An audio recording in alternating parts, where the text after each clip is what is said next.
हमने पढ़ा था कि जो सबसे छोटा चार्ज होता है उसकी वैल्यू होती है 1.6 इंटू 10⁻⁻19 कूलम। ये एक चार्ज की वैल्यू है सबसे छोटे चार्ज की। सेम चार्ज इलेक्ट्रॉन पे होता है और सेम ही चार्ज प्रोटॉन पे होता है। बस प्रोटॉन के अंदर जो हमारा इलेक्ट्रॉन है, इलेक्ट्रॉन जो है उस पर नेगेटिव 1.6 इंटू 10⁻⁻19 कूलम होता है, वेरएस जो प्रोटॉन होता है उस पर प्लस 1.6 इंटू 10⁻⁻19 कूलम होता है। इसके बाद मैंने एक चीज और आपको याद करने के लिए कही थी कि मास ऑफ इलेक्ट्रॉन होगा, आप लोग याद कर लें, जो कि 9.1 इंटू 10⁻31 किलोग्राम्स है। जबकि मास ऑफ प्रोटॉन जो होता है वो 1.6 इंटू 10⁻⁻20 कितना होता है, 27 kilograms. Right, good.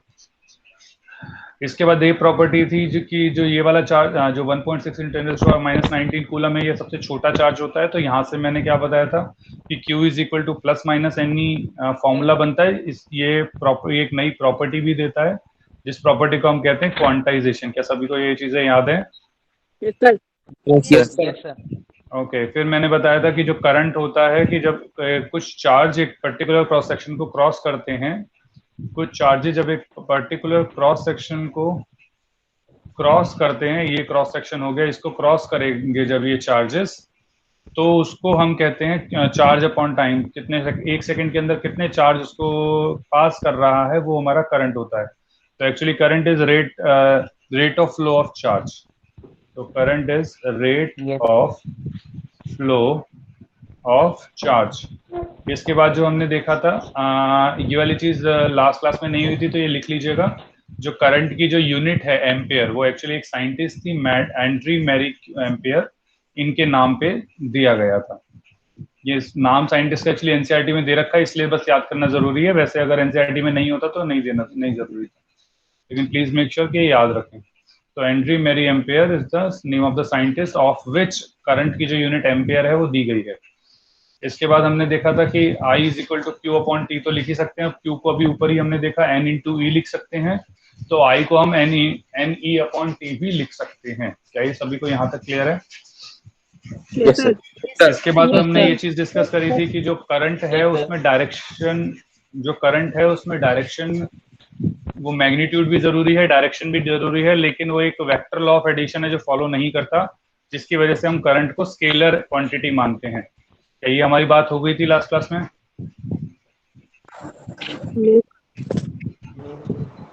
No sir. हाँ या नहीं? No sir. नहीं हुई, ठीक है। इस चीज को मैं थोड़ा सा इलेबोरेट कर देता हूँ, ध्यान से सुनिएगा। जो करंट है वो एक स्केलर क्वांटिटी, आई थिंक ये बात तो डिस्कस हो गई थी या नहीं? ये भी नहीं हुई, चलो छोड़ो, कोई बात नहीं, देखते हैं, ध्यान से देखें। अगर ये 4 एम्पियर करंट यहाँ से आ रहा है, 2 एम्पियर करंट से यहाँ से आ रहा है, तो यहाँ पे कितना करंट एम्पियर आएगा? 6 एम्पियर। 6 एम्पियर। वहीं पे अगर मैं कहता हूं यहाँ पे 2 एम्पियर करंट है, 4 एम्पियर करंट है, लेकिन ये 2 एम्पियर करंट आने की वजह जा रहा है 2 एम्पियर, तो यहाँ पे कितना करंट रह जाएगा? 2 एम्पियर। 2 एम्पियर। क्या सभी को वाली चीज समझ में आती है? तो ये वाली जो मैथमेटिक्स है, this is called simple addition. This is called simple addition. ये सिंपल एडिशन है, तो इसका मतलब क्या हुआ? अब ध्यान से देखिए, करंट के अंदर मैग्नीट्यूड है, मैग्नीट्यूड मतलब ये नंबर होता है। डायरेक्शन भी है, क्योंकि देखिए जब ये अंदर जा रही थी तो अलग मैग्नीट्यूड आया था, और जब बाहर जा रही है तो अलग मैग्नीट्यूड आया है। तो करंट का मैग्नीट्यूड भी होता है प्लस डायरेक्शन भी होती है, लेकिन ये वेक्टर नहीं होता। क्यों? क्योंकि ये सिंपल एडिशन को फॉलो करता है। सिंपल एडिशन का मतलब तो आपको समझ में आ गया। दूसरा एडिशन में आपको मतलब समझा देता हूं। मैं कंपेयर किससे कर रहा हूं। आपको अगर ध्यान हो, आपने 9th क्लास में किया है, ध्यान से सुनिएगा। आपने 9th क्लास में ये किया था कुछ, ये 3 ये 4, याद है आप सभी को? ABC। Yes sir. यस तो सर। ये 3 मीटर होता था, ये 3 मीटर होता था, तो डिस्टेंस जब हम पूछते थे तो आप करते थे 3 + 4 7 मीटर, याद है सभी को? Yes sir. लेकिन जब हम डिस्प्लेसमेंट करते थे तो क्या आता था? 5 मीटर। 5 मीटर। क्या सभी को ये वाली चीज याद है? Yes sir. Yes sir. एक चीज और एग्जांपल देता हूँ, ध्यान से सुनिएगा। अगर मैं यही 3 मीटर, इसको स्ट्रेट लाइन में लेता हूँ, ध्यान से देखिएगा। मैं यही 3 मीटर एक बार ये स्ट्रेट लाइन में 2 डिस्टेंस लिए, एक 3 मीटर और एक 4 मीटर। अब बताइए डिस्प्लेसमेंट अब क्या होगा? Sir, where is the point? Last point. The starting point is this, the last point is this. 7 centimeter. 7 7 meters. 7 metre. क्या सभी को वाली चीज क्लियर है? Yes, sir. Yes, sir. Yes, sir. Yes, sir. एक चीज और देखें, ध्यान से देखिएगा। अरे, अगर मैंने कहा यहाँ पे मैं क्या क्या कहता हूँ, ये A है, ये B है और यहाँ पे ये C है, तो अब क्या हुआ, पहले ऑब्जेक्ट 4 मीटर गया, फिर वापस से 3 मीटर इधर आ गया घूम के 3 मीटर। तो अब इनिशियल पॉइंट और फाइनल पॉइंट में कितनी दूरी रह गई? 1 meter. 1 meter. 1 मीटर। क्या सभी को समझ में आया यहाँ तक? Yes, sir. yes, sir. Yes, sir. अब ध्यान से अगर आप देखेंगे तो सबके अंदर जो डिस्टेंस है वो 7 मीटर ही है। सबके अंदर जो डिस्टेंस है वो 7 मीटर है। क्या सभी को यहाँ तक समझ में आई है बात, या कोई दिक्कत है यहाँ तक? समझ आ गई सर। Yes, sir. आ गई। सभी को? अब इसमें Yes, अगर sir. आप थोड़ा Yes, ध्यान sir. से देखो तो आपको ये समझ में आएगा, अच्छा मतलब डिस्प्लेसमेंट जो है, अगर ध्यान से देखो आप, तो वो 1 से 7 के बीच में वेरी कर सकता है, कहीं पे भी वो कुछ भी हो सकता है। वो 1 भी था, वो 5 भी हुआ, वो 7 भी हुआ, हो सकता है वो बीच में, यहाँ मतलब इसके मतलब वो बीच में वेरी कर रहा है। क्या ये चीज सबको समझ में आती है? 1 से 7 Yes, के sir. बीच में। Yes, sir. अब इससे एक चीज समझ में आती है कि यहाँ पे कुछ और चल रहा है। ये कुछ और जो है, इसको एक्चुअली कहते हैं हम वेक्टर लॉ ऑफ एडिशन। अभी बस तुम इसको ऐसा समझ लो कि जब दो चीजों को ऐड करते हैं तो वेक्टर, मतलब दो वेक्टर्स को ऐड करते हैं तो वेक्टर लॉ ऑफ एडिशन आता है। जो इसको फॉलो नहीं करता वो स्केलर लॉ होते हैं, तो वो स्केलर वाले सिंपल एडिशन जो 3 + 4 7 है। जैसे इन सभी तीनों केसेस के अंदर जो डिस्टेंस था वो हमारा 7 मीटर ही था, तो वो सिंपल एडिशन को फॉलो कर रहा है, लेकिन जो डिस्प्लेसमेंट है वो वेक्टर लॉ ऑफ एडिशन को फॉलो कर रही है। यहाँ तक सभी को क्लियर है? Yes, sir. ये Yes, vector sir. Law of addition अभी आपके सिलेबस में नहीं है, Yes, sir. सेकंड ये थोड़ा डिफिकल्ट हो जाएगा स्टार्टिंग के लेक्चर्स के अंदर बताना। बता दूंगा मैं, नो डाउट, लेकिन आप लोगों को अभी समझने में थोड़ा डाउट रहेगा। तो अभी के लिए बस मैं कहता हूँ कि कुछ लेक्चर्स के लिए रुक जाओ। मैं जब ये चैप्टर कंप्लीट कर रहा हूँ तो मैं इसको आराम से आपको तसल्ली से समझाऊंगा। ये सभी को इतनी चीज समझ में आती है? Yes, sir. Yes, तो क्या अभी अगर बस मैं ये कह लूं कि करंट जो है वो वेक्टर लॉ ऑफ एडिशन को फॉलो नहीं करता, वो सिर्फ एक सिंपल एडिशन को फॉलो करता है, तो क्या आप लोग ये मान पाएंगे कि ये स्केलर ही क्वांटिटी है? Yes, sir. Yes, sir. तो hence current is a scalar quantity. ये प्लीज ये सारी चीजें लिख लेना एक बार प्लीज। मैं यहाँ पे Yes, sir. एग्जांपल के तौर पे लिख लें ताकि आप लोग ध्यान रहे। Yes, sir. करंट, ये सारे एग्जांपल लिख लीजिए ताकि आप लोगों को ध्यान रहे सारी चीज। प्लीज लिख लीजिए, मैं वेट कर रहा हूँ।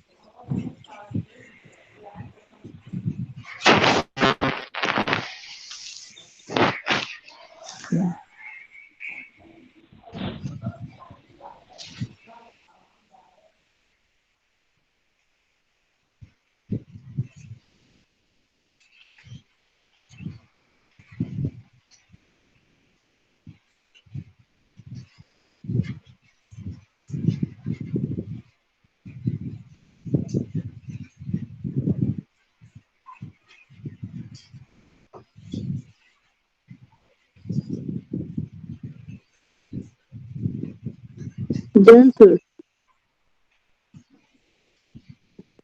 हो गया।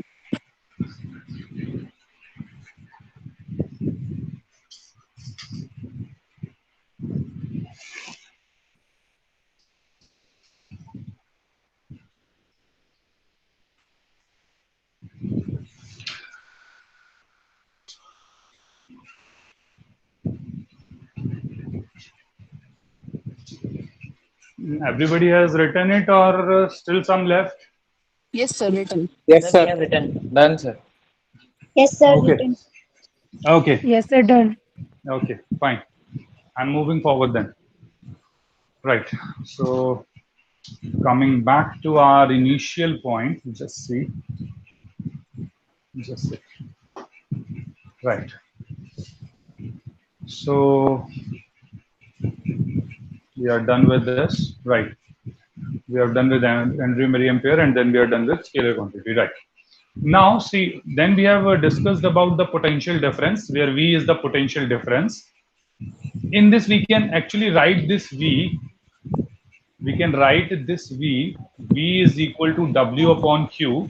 But what I'm saying is, this is a potential difference. This is potential difference. So potential difference is actually always between the 2 points. potential difference is always between the 2 points. So say this is A and this is B, and I say this is at a higher potential, this is at a lower potential, then this potential difference will become VAB. This A can be shown by this, the longer length, जो हमारा लंबा सा एक straight line होगी या line segment होगा, ये छोटा लाइन सेगमेंट है। क्या सभी को ये याद है? ये वाली चीज तो मैंने बताई थी लास्ट क्लास में। Yes, sir. Right Yes, sir.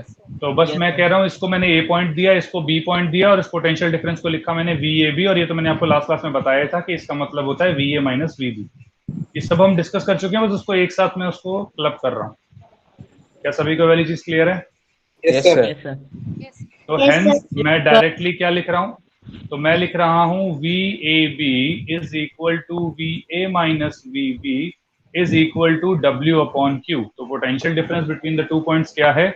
जो हमने एनर्जी खर्च करी एक यूनिट चार्ज को एक पॉइंट से दूसरे पॉइंट पे ले जाने के लिए। क्या सभी को वाली चीज क्लियर है? Yes, sir. Yes, sir. Yes, sir. Okay. Yes, sir.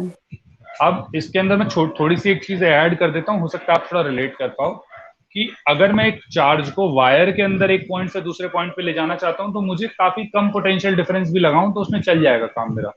इसीलिए आप देखते हैं कि बैटरी, जो हमारे नॉर्मल रिमोट्स वगैरह होते हैं, वो 5 वोल्ट की बैटरी से चल जाते हैं। हमारे जो घरों के अंदर बिजली आती है वो 220 वोल्ट पे आती है। लेकिन अगर मुझे आसमान से जो बिजली कड़कती है, जिसमें बिजली जमीन पे गिरती है जब, तो उसके अंदर जो हमारा एनर्जी, जो वर्क डन चाहिए होता है, वो एक्चुअली करीबन 20,000 वोल्ट तक का जो पोटेंशियल डिफरेंस होता है उसके अंदर। इसका मतलब क्या है कि हर सेंटीमीटर या हर सेंटीमीटर के अंदर उसको आगे फॉरवर्ड करने के लिए 20,000 जूल्स ऑफ वर्क करना पड़ता है, तब जाके एक जो हमारा चार्ज है, कूलम चार्ज, वो थोड़ा सा नीचे खिसकेगा, 1 सेंटीमीटर अप्रॉक्स खिसकता है। क्या सभी को वाली चीज समझ में आ रही है? तो इसका मतलब क्या है कि जितना ज्यादा पोटेंशियल डिफरेंस होगा, इसका मतलब मुझे उतना ही ज्यादा काम करना पड़ेगा उस चार्ज के ऊपर एक पॉइंट से दूसरे पॉइंट पे ले जाने पे। Yes, क्या sir. ये चीज सबको समझ में आती है? Yes, sir. Yes, sir. Pretty good, fine. Now let's see. Just a sec. Right. तो हमने फिर इसको लिखा था W is equal to QB। अच्छा, इसके अंदर फिर हम डेफिनेशन इसको लिखते हैं। तो लास्ट क्लास में इफ यू रिमेम्बर, एक बच्चे ने पूछा था कि सर अभी भी समझ में नहीं आया कि सर वर्क डन होता क्या है। तो हम क्या कहते हैं कि work done is the potential difference between 2 points in a current carrying conductor. तो जिस कंडक्टर के अंदर करंट फ्लो कर रहा है, उसके 2 पॉइंट्स के अक्रॉस जब हम कहते हैं कि पोटेंशियल डिफरेंस 1 वोल्ट है, तो इसका मतलब कि 1 joule of work done is done to move a charge from 1 coulomb from 1 point to another. आसान भाषा में अगर मैं कहूँ, ये वायर है, मैं कहता हूं कि यहाँ पे 0 वोल्ट है और यहाँ पे से how much volt, it can be से 10 volt for 1 volt. If I से there is 1 volt in this, so 1 volt, the potential difference is 1 volt. This means to make a charge, a positive charge, to move from this point to this point, we need to provide an energy of 1 joule. क्या सभी को ये चीज clear है? Yes, sir. Yes, sir. Yes, sir. Okay. अब इसके बाद फिर हमने लास्ट क्लास में देखा था कि I जो होता है करंट, उसका एक फॉर्मूला होता है I is equal to NEAVD। ये VD थी हमारी ड्रिफ्ट वेलोसिटी। ये VD कुछ इस तरीके से होता है कि V कैपिटल और नीचे छोटा सा D, इस तरीके से। Yes, sir. तो इसे हम कहते थे ड्रिफ्ट वेलोसिटी। और मैंने आपको बताया था सर। actually मुझे, हाँ बेटा बोले। सर आप एक बार ड्रिफ्ट वेलोसिटी बता दीजिए। हाँ बेटा, मैं वही बता ही रहा हूँ, उसको मैं वापस से रिवाइज कर रहा था। तो हमने क्या देखा था कि एक्चुअल में जो करंट की जो स्पीड होती है वो बहुत ज्यादा होती है। वो रेंज होती है उसकी 10⁻³ से 10⁵ मीटर पर सेकंड की उस इलेक्ट्रॉन की रेंज होती है स्पीड की। एक मटेरियल के अंदर हर एक सेकंड में जो कंडक्टर होता है उसमें स्पीड से घूमता है। लेकिन जब हम पोटेंशियल डिफरेंस ऐड करते हैं, जब तक नहीं ऐड करते तो उसकी नेट वेलोसिटी 0 होती है। उसकी जो नेट वेलोसिटी होती है वो 0 होती है। लेकिन जैसे ही मैं पोटेंशियल डिफरेंस ऐड कर देता हूं, तो वो जो इलेक्ट्रॉन्स हैं वो एक पॉइंट से दूसरे पॉइंट जाना शुरू कर देते हैं। इसका मतलब क्या है? और लेकिन उसकी जो स्पीड होती है वो, सॉरी, जो वेलोसिटी होती है वो बहुत कम होती है। और लास्ट क्लास में मैं आपको बता ही चुका हूं कि पोटेंशियल वेलोसिटी और स्पीड में डिफरेंस क्या होता है। क्या सभी को वाली चीज क्लियर थी? Yes, sir. Yes, sir. Yes, sir. Okay. तो हेंस हमने वो चीज देखी थी क्या कि जो हमारी ड्रिफ्ट वेलोसिटी आई थी उसकी जो रेंज आई थी वो अप्रोक्सीमेटली -10⁻⁻2 से 10⁻³ मीटर सॉरी या 10⁻² से 10⁻³ मीटर पर सेकंड तक होती है। इसका मतलब क्या है कि अगर आपकी 1 मीटर की वायर है तो उसके अंदर अगर आप पोटेंशियल डिफरेंस लगाते हैं तो उस 1 मीटर की वायर के अंदर एक पॉइंट से दूसरे पॉइंट तक जाने में करंट उस इलेक्ट्रॉन को पर्टिकुलर 1 घंटा तक लग जाता है। It will take approximately about 1 hour to take an electron from one point to another। तो इसमें आपको क्वेश्चन क्या आना चाहिए कि सर इस हिसाब से तो अगर आप इस हिसाब से कहेंगे तो लाइट तो साथ के साथ जल जाती है, लाइट तो साथ साथ जल जाती है, लेकिन आप कहते हो भाई इलेक्ट्रॉन एनर्जी लेके जाते हैं तो एनर्जी मतलब ये जल कैसे जाती है? तो for that the answer is कि जो एनर्जी ट्रांसफर है that takes place with the speed of light, क्योंकि इलेक्ट्रॉन्स जो एनर्जी ट्रांसफर करते हैं वो तो स्पीड ऑफ लाइट से होता है, लेकिन जो खुद आगे जा रहे हैं वो बड़े धीरे धीरे जा रहे हैं। क्या सभी को दोनों चीजें समझ में आ गई हैं वाली? Yes sir. Yes, किसको sir. डाउट है इसमें? ओके, मैं फिर बताता हूँ। जैसे ये जो ड्रिफ्ट वेलोसिटी है जिससे इलेक्ट्रॉन एक पॉइंट, हाँ बेटा बता तो रहा हूँ। तो ड्रिफ्ट वेलोसिटी अगर हम कहते हैं -2 से -3 मीटर पर सेकंड तक है, तो इसका मतलब एक वायर अगर 1 मीटर की भी वायर है तो उसमें वो 1 घंटे में एक पॉइंट से दूसरे पॉइंट पे पहुंच पाएगा। नाउ हम कहते हैं कि जैसे हम इलेक्ट्रिसिटी में हमारे मतलब ऑन करते हैं बटन तो हमारी बल्ब या फिर फैन या लाइट या एसी सब साथ साथ जल जाता है। तो ऐसा क्यों? क्योंकि इलेक्ट्रॉन तो बहुत धीरे धीरे मूव कर रहा है। तो the answer for that is कि जो एनर्जी जो हमारा जब हम ऑन करते हैं तो एक्चुअली जो ट्रांसफर हुआ है वो इलेक्ट्रॉन ट्रांसफर नहीं हुआ, वो एनर्जी ट्रांसफर हुई है, और वो एनर्जी ट्रांसफर है जो लाइट की स्पीड से होती है, जिस वजह से जो लाइट है, लाइट बल्ब, लाइट स्विचेस, जो भी स्विचेस हैं वो साथ के साथ जल जाते हैं। क्या सभी को अभी क्लियर है हर चीजें? Yes sir. Yes, sir sir. ये एनर्जी ट्रांसफर मतलब बेसिकली है क्या? Energy transfer in which form? In which form अभी के लिए तुम इस लेवल पे समझ लीजिए कि जैसे इलेक्ट्रॉन टकराते हैं, जैसे आप एक 2 बॉल लो, एक बॉल को आप दूसरी बॉल से टकराओ तो दूसरी बॉल आगे चली जाती है। Yes sir. तो क्या ट्रांसफर हुआ उसमें? एनर्जी। Sir, energy. एनर्जी हुई in a form of kinetic, some form of kinetic effect से। Yes sir. Yes sir. In the same form, just अभी समझने के लिए, अभी लेके लेवल पे समझने के लिए आप ये मान सकते हो कि उसी तरीके से, क्योंकि इलेक्ट्रॉन चलते हैं, चलते ही वो बिल्कुल साथ वाले इलेक्ट्रॉन से टकराएंगे। अब ऐसा तो है नहीं, इलेक्ट्रॉन बहुत कम होते हैं, बहुत ज्यादा क्वांटिटी में होते हैं एक्चुअल में, तो सब एक दूसरे से टकरा टकरा के एनर्जी को लाइट की स्पीड से ट्रांसफर करते हैं। Okay sir. क्लियर है वाली चीज?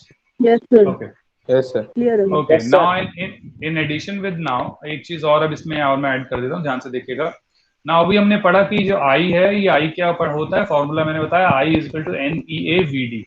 ध्यान से देखिएगा, NEAVD, इसको इसी तरीके से याद रखिएगा।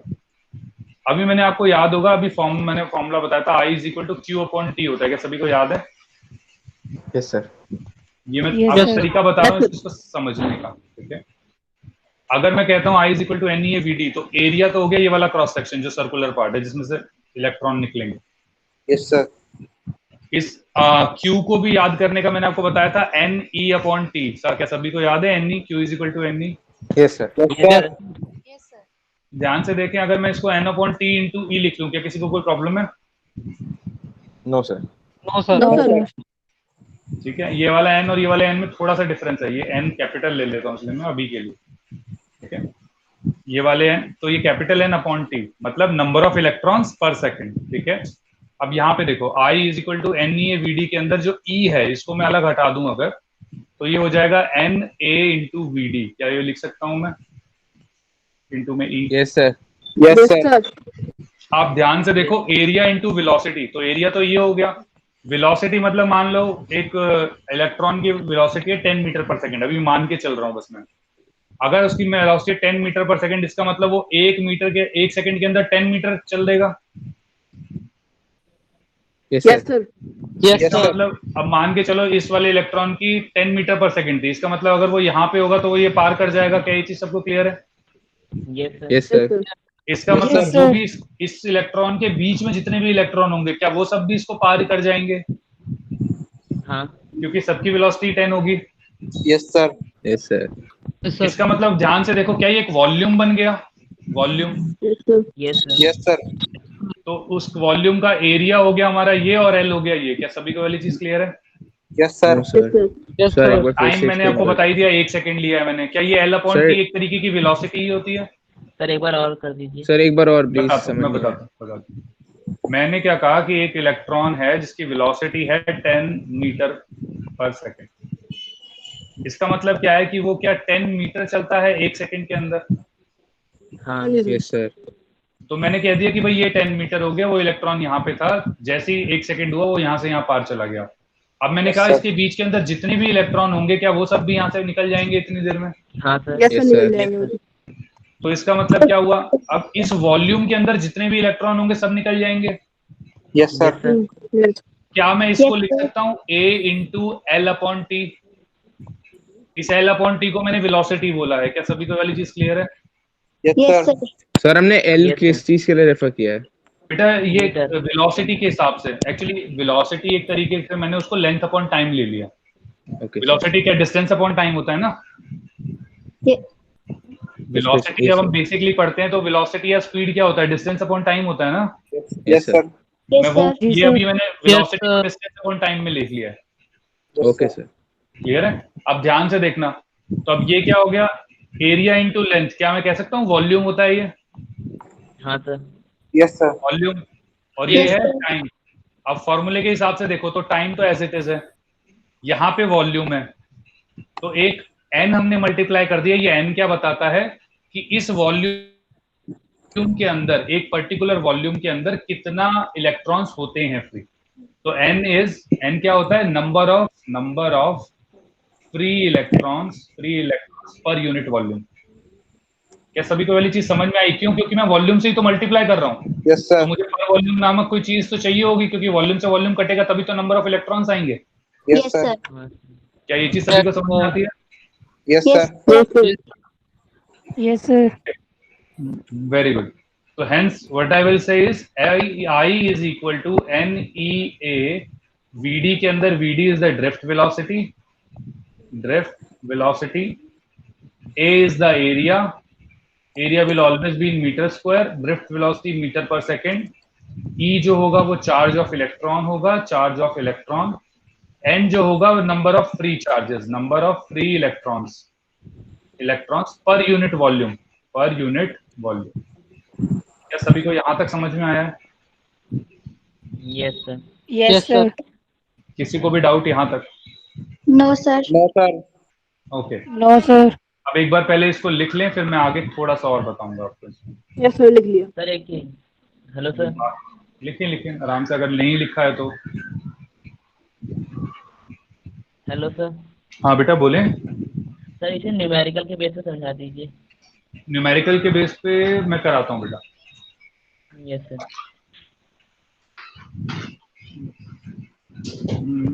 एक सेकंड रुको।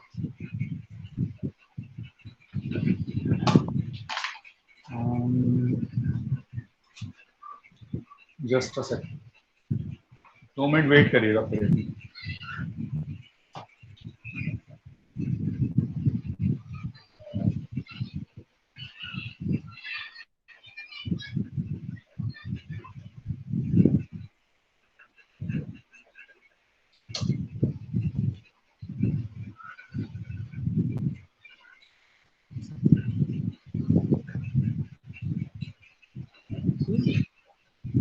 एक मिनट बेटा मैं कर रहा हूँ, 1 सेकंड रुकिएगा सर, प्लीज वेट।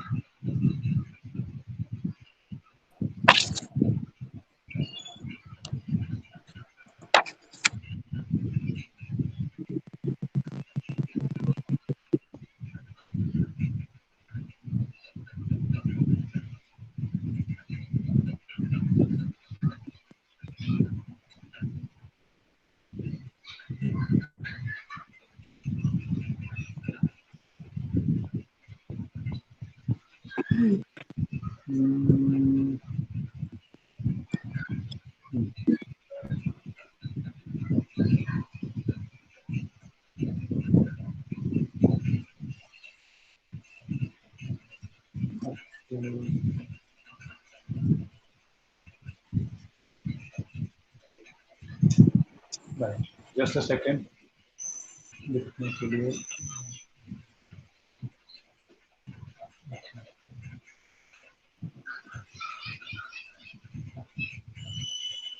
तो यहाँ नहीं आ रहा। मैं अभी चेंज कर लूँ क्या, अगले पेज पे कर लूँ, पहुंच जाऊँ? Yes, sir. Yes, sir.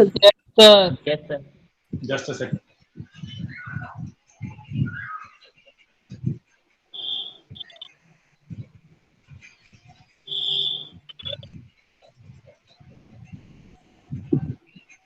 सभी को क्वेश्चन दिखाई दे रहा है? Yes, sir. Yes, sir. Yes, sir. Yes, sir. Yes, sir. देखिए आराम से एक बार क्वेश्चन देखो, थोड़ा और इसको सही करता हूँ।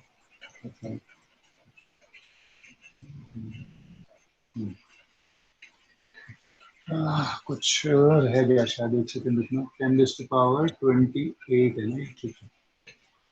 ओके, ये जो है ये 10⁻28 है, तो this is raise to the power 28। बस I am just focusing on this bit more, just a second. ज्यादा बड़ा हो गया है। हाँ, अभी देखें सभी, क्वेश्चन क्या है? A copper wire has a resistance. A copper wire has a resistance of 10 ohm and cross-sectional area of 1 mm. Potential difference 10 volt across the wire. Calculate the drift speed of the electron if the number of electrons per cubic meter is 8 into 10⁻28 electrons. ध्यान से देखिएगा। अब इसमें बोला क्या गया है? इसने कहा एक वायर है, इस वायर का जो क्रॉस सेक्शनल एरिया है that is 1 mm, this is square 1 mm, 1 millimeter. 1 millimetre square. बेटा वो कॉपी किया ना, तो अभी वो स्क्वायर नहीं आया यहाँ पे, ठीक है। इसके बाद क्या हुआ, उसने कहा इसकी जो रेजिस्टेंस है इस वायर की वो 10 ओम है। इसके अक्रॉस जो हमने बैटरी लगाई है, that this is the sign of a battery और सेल वी कैन से, वो लगाई है वो 10 वोल्ट की। हमारे पोटेंशियल डिफरेंस जो है वो 10 वोल्ट का है। क्या सभी को एक चीज समझ में आती है कि V is equal to I R, जो भी हमने लास्ट क्लास में थोड़ा सा इसका ग्लिम्स लिया था, तो ये होता है 10 वोल्ट इंटू में I इंटू में R। तो N भी R भी हमें 10 दे रखा है, तो जो I होगा वो 1 एम्पियर हो जाएगा। क्या सभी को वाली चीज समझ में आती है? Yes, sir. Yes, sir. उसने क्या पूछा है, कैलकुलेट द ड्रिफ्ट स्पीड। तो अब हमें ड्रिफ्ट स्पीड निकालनी है इलेक्ट्रॉन की। If the number of electrons पर क्यूबिक मीटर हमें दे रखे हैं 8 into 10⁻28। This means a formula देखिए, I इज इक्वल टू हमने क्या लिखा, NEAVD। ध्यान से देखिए, I का मुझे पता है 1 एम्पियर है। N देखिए अगर आप ध्यान से, तो हमें पता है ये रहा 8 इंटू 10⁻28। चार्ज ऑफ इलेक्ट्रॉन हमें पता है 1.6 इंटू 10⁻−19। एरिया देखिए, क्या सभी को पता है 1 metre square, 1 mm square, sorry. Yes, sir. Yes, sir. 1 mm square को कन्वर्ट करें मीटर स्क्वायर में, किससे मल्टीप्लाई करना पड़ेगा? 6 से। 7 के साथ बोला करो। क्या सभी को वाली चीज समझ में आती है? मिलीमीटर से मीटर स्क्वायर में करने के लिए 6 से करते हैं, -6 से multiply. Yes, sir. Yes, sir. नहीं था? Yes, sir. Okay fine. तो ये एरिया की वैल्यू हो गई। वेलोसिटी क्या निकल सकती है? Velocity Yes, sir. Yes, निकल sir. जाएगी. क्या सभी को कुछ न्यूमेरिकल समझ में आ गया? इस तरीके के न्यूमेरिकल आते हैं, Yes, sir. आ गया. ठीक है। ये इस तरीके Yes, के न्यूमेरिकल आ सकते हैं, मतलब बस थोड़ा सा ध्यान रखना है इसमें। ज्यादा बस सबसे ज्यादा डिफिकल्ट है ये। इससे ज्यादा कोई डिफिकल्ट मिले, हो सकता है आपकी प्रैक्टिस शीट में मैंने 1-2 दे रखे, वो छोड़ देना, उसमें इतनी टेंशन लेने की जरूरत मत रखना, ठीक है। Okay, sir. This is the maximum difficult that you people can get. Okay. Yes, sir. Now in addition with it, right now अगर मैं इसी को फॉर्मूले को थोड़ा सा और ध्यान से देखूं, I is equal to NEAVD। अब इसी को समझने के लिए मैं एक चीज और कर रहा हूँ, ध्यान से सुनिएगा। लेट्स सी, क्या हमने लास्ट क्लास में ऐसा कोई डायग्राम देखा था क्या? No, sir. No, sir. No, sir. ठीक है। अच्छा, अगर मैं पूछता हूँ आपसे, this is 1, this is 2 and this is 3, current कहाँ पे ज्यादा होगा? यहाँ से आई करंट फ्लो कर रहा था, ये I1 है, ये I2 है और ये I3 है।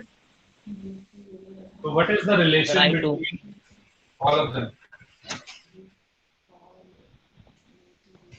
I1. Sir, I2, I. I1, I2, I3। मैं रिलेशन पूछ रहा हूँ, ऑप्शन दे रहा हूँ, ध्यान से सुनिएगा प्लीज, कुछ बोलना ना। पहला option, I1 is less than I3 and I3 is less than I2। Second option, I1 is greater than I3 is greater than I2. Third option, I1 equal to I2 equal to I3. Fourth option, I2 is greater than I1 and I1 is greater than I2. What can be the correct answer for this question? Sir, I think first one. Yes, please, everyone. Sir, second. 1 के लिए 1 आया, second के लिए 2 आया, बाकी सब क्या कर रहे हैं भाई? Sir, B. Second B. Sir A. Okay, A को अब तक 3 पॉइंट मिल चुके हैं, बी को भी लगभग 3 ही आवाजें मिली हैं। और कोई 6 बच्चे, स्क्रीन में 10 दिखा रहे थे तो 8 बच्चे तो होने चाहिए। बाकियों के जिसने नहीं बोला आंसर क्या है? पहले बाकी एक बार देख तो लेंगे। तो सबने बोल दिया, और कोई है किसी का और कोई ऑप्शन? नहीं सर।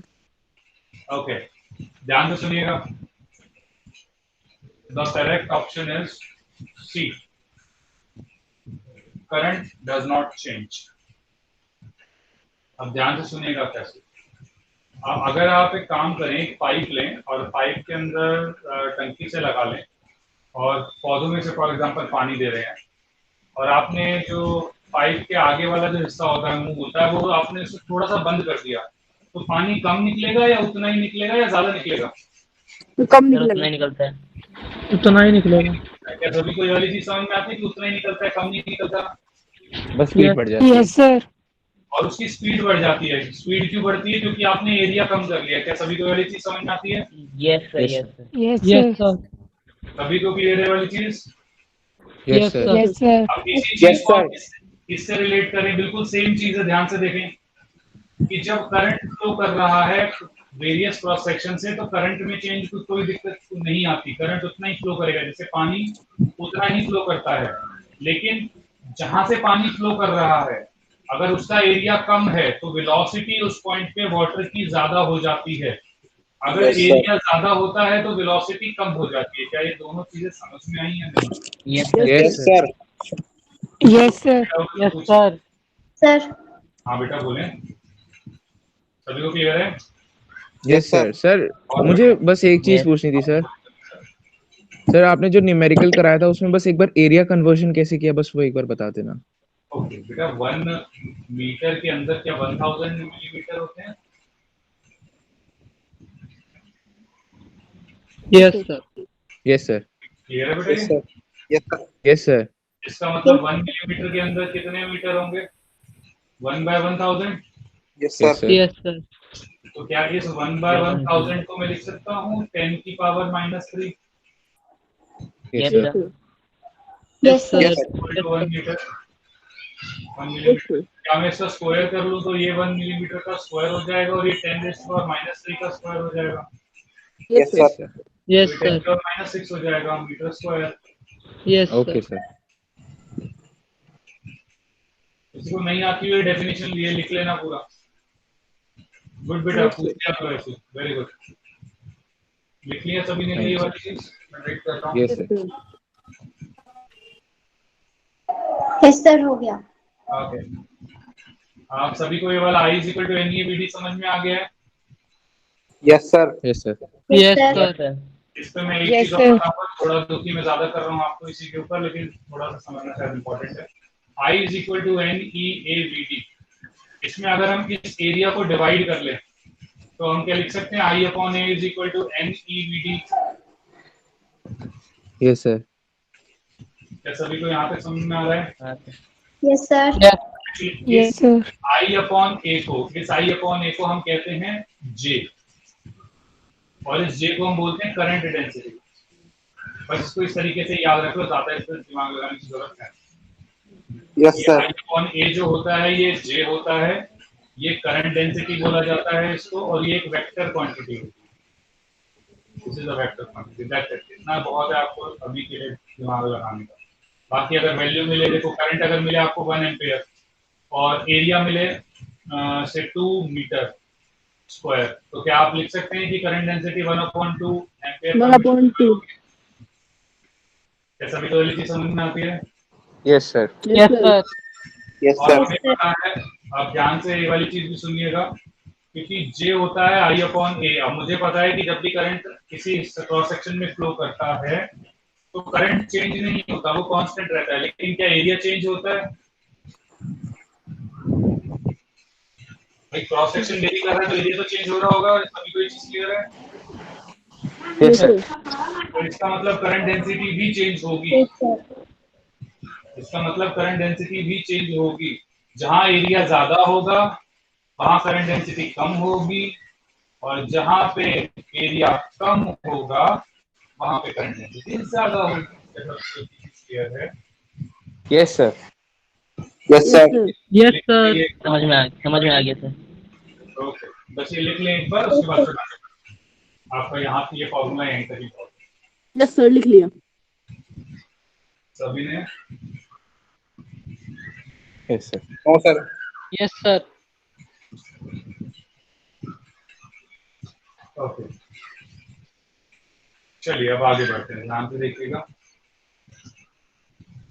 ये हमारा ये कंप्लीट हुआ। Sir excuse me sir. हाँ बेटा बोले। सर जो आपने बताया था कि जिसमें जो आपने क्वेश्चन पूछा था कि किस में करंट 1 करंट 2 और करंट 3 में ये या सर ये वाला, तो इसमें हाँ। जो आपने थर्ड ऑप्शन को करेक्ट बताया है, हाँ तो ये थोड़ा एक बार दोबारा से एक्सप्लेन कर दीजिए। बेटा, ये इसको इस तरह से मानो कि जैसे आप पाइप के अंदर अगर आप पानी भरते हैं, मतलब पाइप से अगर आप टंकी में लगाते हैं, टंकी ऑन करते हैं तो टंकी में से पानी निकलता है, तो जब आप उसका क्रॉस सेक्शन कम करते हैं तो आपने देखा पानी ज्यादा दूर तक गिरता है। Yes sir. सर उसको वेलोसिटी बोलते बढ़ी हैं है। कि जो पानी होता है उसके उसके उसके ऊपर जो क्रॉस सेक्शन होता है वो कम होता है उसका, तो उसकी Yes, sir. वेलोसिटी बढ़ Yes, sir. जाती है। क्यों? क्योंकि पानी उतना ही चलेगा, जितना पानी टंकी में से निकल रहा है उसको उतना बाहर निकलना है। अब वो बाहर निकलना है तो वो बाकी एरिया कम मिलेगा तो वो अपनी वेलोसिटी बढ़ा देगा। वो सेम लॉजिक Yes, आप sir. इसके ऊपर अप्लाई कर सकते हैं कि करंट को तो उतना ही निकलना है, लेकिन अगर ये क्रॉस सेक्शन चेंज होगा तो वो अपनी वेलोसिटी को चेंज करेगा। Yes sir, cross understood. Section change होगा तो वो वेलोसिटी को चेंज करेगा। क्या सबको ये क्लियर है? यस Yes, और इस sir. हिसाब से मैं कह सकता हूँ कि वेलोसिटी ऑफ 2 जो होगी वो वेलोसिटी ड्रिफ्ट वेलोसिटी जो 2 पे होगी वो सबसे ज्यादा होगी, फिर ड्रिफ्ट वेलोसिटी 3 पे ज्यादा होगी, और फिर वेलोसिटी भी 1 पे सबसे ज्यादा कम होगी। क्या सभी को ये चीज भी क्लियर है? Yes sir. Yes sir. Yes, sir. Yes sir. Yes sir. तो Yes, sir. ये वाले फॉर्मूले का इतना बहुत है, इससे आगे और यस सर, समझ में आ गया। राइट, गुड बेटा। चलिए वापस से हम अपने टॉपिक पे आते हैं। हम कहाँ तक पहुंच गए? तो यहाँ तक हमने ऑलरेडी कर लिया था। इसके बाद हमने ओम्स लॉ डिस्कस किया था, जिसमें हमने कहा था V = IR होता है, हमने उसके ऊपर डिस्कस किया था। फिर हमने एक टेबल डिस्कस करी थी लास्ट क्लास में, जिसमें V = IR के ऊपर हमने देखा था कि जो R होता है वो कांस्टेंट था। हमने बैटरी चेंज करी थी, जिसकी वजह से करंट बढ़ गया था लेकिन रेजिस्टेंस सेम रही। तो यहाँ तक सभी को क्लियर था? इसमें तो किसी को कोई डाउट सर हम रिवाइज कर सकते हैं एक बार ये? रिवाइज कैसे मतलब? एक बार दोबारा हमने समझा जो दीजिए लास्ट सर। एक बार, हाँ, मतलब मैं दोबारा बता दूं, आप ये कह रहे हैं? एक बार ब्रश अप कर दो जो लास्ट क्लास में आपने इसके बारे में बताया था। ओके, ध्यान से देखिएगा। मैंने सबसे पहले तो बेटा ये डायग्राम बनाया है, सर्किट डायग्राम है। इन सर्किट डायग्राम को पहले एक सर्किट डायग्राम को ध्यान से देख लेते हैं। ये थोड़ा आज का ले लेते हैं। चलो मैं वापस इस पे आपको बताऊंगा, ठीक है? पहले भी ये देखते हैं, ध्यान से देखिएगा। इस आपका एनसीईआरटी में से सारे डायग्राम है, तो एनसीईआरटी का नहीं है। तो ध्यान से देखिए, इलेक्ट्रिक सेल जो होता है, ये आपका इलेक्ट्रिक सेल है। तो इलेक्ट्रिक सेल में एक इसको हायर पोटेंशियल कहते हैं, मैंने आपको बताया था। जो लॉन्गर एंड होता है उसको हम हायर पोटेंशियल कहते हैं, जो शॉर्टर एंड होता है उसे हम लोअर पोटेंशियल कहते हैं। Lower potential. ठीक है। अगर हम बैटरी कहते हैं तो बैटरी क्या होता है? कॉम्बिनेशन होता है सेल्स का ही। तो ये कुछ इस तरीके से बनाया जाता है। ये देखिए, जो छोटा एंड होगा वो बड़े एंड से कनेक्टेड होगा, और इसी तरीके से सारे कनेक्टेड रहेंगे। Yes, sir. इसके बाद हम देखते हैं, ये होता है प्लग की। प्लग की क्या होता है कि बटन ऑन है या ऑफ है। तो प्लग की अगर हमारा ओपन है, मतलब अगर आपका स्विच ऑफ है, तो सब कहते हैं स्विच ऑफ होना। तो इसका मतलब होता है ये कि कोई भी चीज ऑन नहीं है, ठीक है। और अगर स्विच क्लोज है, मतलब कि ट्यूबलाइट जल रही है, बल्ब जल रहा है, ये उस तरीके से है। तो जो क्लोज जो मतलब स्विच क्लोज है मतलब कि आपने स्विच ऑन कर रखा है, स्विच ऑन कहना है जिसे कहते हैं, ये Yes, sir. मतलब ऑफ। क्या सभी कोई चीज क्लियर है दोनों? Yes, sir. Yes, sir. Yes, Yes, sir. sir. Okay इसके बाद जब कभी वायर के अंदर जॉइंट लगाना होता है कि दो वायर्स मिली हुई हैं तो हम दो लाइंस परपेंडिकुलर लगाते हैं और उसको यहाँ पे हम ज्वाइन कर देते हैं, वाला जो पॉइंट हमने दे रखा है ये वाला, तो ये हम पॉइंट यहाँ बना देते हैं। तो इसका मतलब होता है कि लाइन ये दोनों वायर जॉइंट है। लेकिन अगर हमें दिखाना है कि वायर जॉइंट नहीं है तो उसके ऊपर इस तरीके से हम एक सेमी सर्कल बना के ज्वाइंट कर देते हैं, तो इसका मतलब होता है वायर आपस में कनेक्टेड नहीं है। क्या ये दोनों भी चीजें समझ में आती हैं सभी को? Yes, sir. Yes, Yes, sir. sir. इसके बाद ये हमारा इलेक्ट्रिक बल्ब है, इलेक्ट्रिक बल्ब को ये इस तरीके से बना रखा है या आप इस तरीके से ही बना सकते हैं। तो दोनों में आपको जो पसंद आता है वो आप बना सकते हैं। ये तो मुझे लगता है कोई बनाने वाला है नहीं, इस तरीके से तो इंजीनियरिंग करनी है उसके ऊपर तो आराम से कर सकते हैं, मुझे कोई प्रॉब्लम नहीं। क्या सभी को यहाँ तक क्लियर है? Yes, sir. Yes, sir. अच्छा इसके Yes, अंदर sir. एक चीज और जो नहीं बताई गई वो ध्यान से सुनिएगा। एक सिंपल जो वायर है उसको हम स्ट्रेट लाइन बनाते हैं, वो ऑलरेडी यहाँ पे है लेकिन मतलब अब थोड़ा सा अलग से डिफाइन कर रहा हूँ इसको। अगर एक सिंपल वायर होगी वो सिंपल वायर इस तरीके से होती है, इस सिंपल वायर की कोई रेजिस्टेंस नहीं होती। मैं रेजिस्टेंस के बारे में बताऊंगा लेकिन अभी ध्यान के लिए रख लेना कि रेजिस्टेंस जो इस वायर की होती है वो हम जीरो मानते हैं। ओके इसके बाद अगर हम देखते हैं तो एक रेजिस्टर को हम एक वायर थोड़ी मुड़ी हुई वायर की तरह दिखा देते हैं। इसके बाद होता है वेरिएबल रेजिस्टर या रियोस्टेट। रियोस्टेट और वेरिएबल रेजिस्टर मतलब क्या होता है कि एक ऐसे इंस्ट्रूमेंट जिसकी रेजिस्टेंस हम चेंज कर सकते हैं कि भाई एक बार उसकी रेजिस्टेंस 5 ओम है, फिर हम उसको 10 ओम बना दें, फिर 15 ओम बना दें, इस तरीके से हम चेंज कर सकते हैं उसकी जो रेजिस्टर होते हैं, तो वो भी हम कर सकते हैं। मतलब ये भी ऐसे भी इंस्ट्रूमेंट आते हैं। तो ऐसे इंस्ट्रूमेंट का जो साइन होता है वो ये होता है और पेपर में टीचर्स का ही फेवरेट क्वेश्चन होता है। तो ये डायग्राम तो याद करके चले जाना, कम से कम 10 में से 5 बच्चों के पेपर में 100% आएगा। डायग्राम पूछा जाएगा या डायग्राम दे देंगे और उसका नाम पूछा जाएगा। तो सभी को ये चीज क्लियर हो गई यहाँ पर? Yes, sir. माफ कर लेना सर। Yes, sir. ओके इसके बाद जो अगला क्वेश्चन टीचर पूछते हैं वो एमीटर का डायग्राम होता है। तो एमीटर और वोल्टमीटर हम इस तरीके से बनाते हैं, एक साइड पॉजिटिव रखते हैं एक साइड नेगेटिव रखते हैं। बस ध्यान रखना जहां बैटरी का पॉजिटिव साइन होता है वहां पे पॉजिटिव लगता है, जिस जो एंड होगा जो बैटरी से कनेक्टेड होगा। तो हायर पोटेंशियल से जहां पे भी होगा उसे हम पॉजिटिव बनाएंगे, जो लोअर पोटेंशियल से कनेक्टेड होगा उसे हम नेगेटिव बनाएंगे। एमीटर के लिए ए लिखते हैं, वोल्टमीटर के लिए बी लिखते हैं। एमीटर जो होता है वो हमारा करंट मेजर करने के लिए होता है, करंट मेजर करने के लिए होता है, जबकि वोल्ट मीटर जो होता है वो हमारा पोटेंशियल डिफरेंस करने के लिए होता है, पोटेंशियल डिफरेंस मेजर करने के लिए। Yes, sir. क्या सभी को यहाँ तक क्लियर है? Yes, sir. Yes, sir. Yes, sir. एक चीज और मैं ऐड कर देता हूँ, थोड़ा सा ज्यादा शायद हो सकता है मैं ज्यादा कर रहा हूँ लेकिन अब करना पड़ेगा, कुछ नहीं कर सकता हूँ उसमें। कि ध्यान से देखना, अगर मैंने किसी चीज को ऐसे दो साथ के साथ कनेक्ट कर दिया, बस इस तरह से कनेक्ट किया, ऐसा कुछ कनेक्शन हो कि अगर मैं करंट यहाँ से आई फ्लो करूँ, मान लो यहाँ से आई फ्लो किया तो जो आई यहाँ पे है तो यहाँ पे भी जाके आई होगा। क्या सभी को ये चीज क्लियर है? Yes, sir. Yes, sir. तो ये जो कनेक्शन होता है जिसमें करंट सेम रहता है इसको हम कहते हैं सीरीज। Yes, sir. और ये ध्यान रखना कि जो एमीटर होता है वो हमेशा सीरीज में अटैच होता है। क्या सभी को ये वाली चीज समझ में आई है? अभी बस याद रखने वाली चीज ये है कि एमीटर जो होता है वो सीरीज में कनेक्ट करने के लिए होता है। ये वाली चीज मैं दोबारा बताऊंगा, ठीक है? तो इसमें कोई दिक्कत मत कीजिए। बाकी अगर बेसिक रखना है तो ये कि भाई इसमें करंट डिवाइड नहीं होता, सीरीज में करंट जो करंट पहले रेजिस्टर में वही दूसरे में फ्लो करता है, या जो इलेक्ट्रॉन पहले में से फ्लो कर रहे हैं वही इलेक्ट्रॉन दूसरे में फ्लो कर रहे हैं। पैरेलल में क्या होता है, एक और होता है पैरेलल, उसमें होता है कुछ इस तरीके से। अब ध्यान से देखना, अगर यहाँ पे करंट आई है तो आप देखेंगे कि यहाँ पे कुछ और करंट होगा और यहाँ पे कुछ और करंट होगा। इसका मतलब क्या हुआ, करंट डिवाइड हो गया। जहां भी करंट डिवाइड होता है और आपस में जो पोटेंशियल है, ध्यान से देखें, इसका एंड देखो कॉमन है और इसका स्टार्टिंग पॉइंट और इसका स्टार्टिंग पॉइंट भी कॉमन है। इसका मतलब दोनों का जो पोटेंशियल डिफरेंस है वो सेम है। और जब दो रेजिस्टर्स का पोटेंशियल डिफरेंस सेम होता है उनको हम कहते हैं पैरेलल। तो ये कनेक्शन होगा पैरेलल।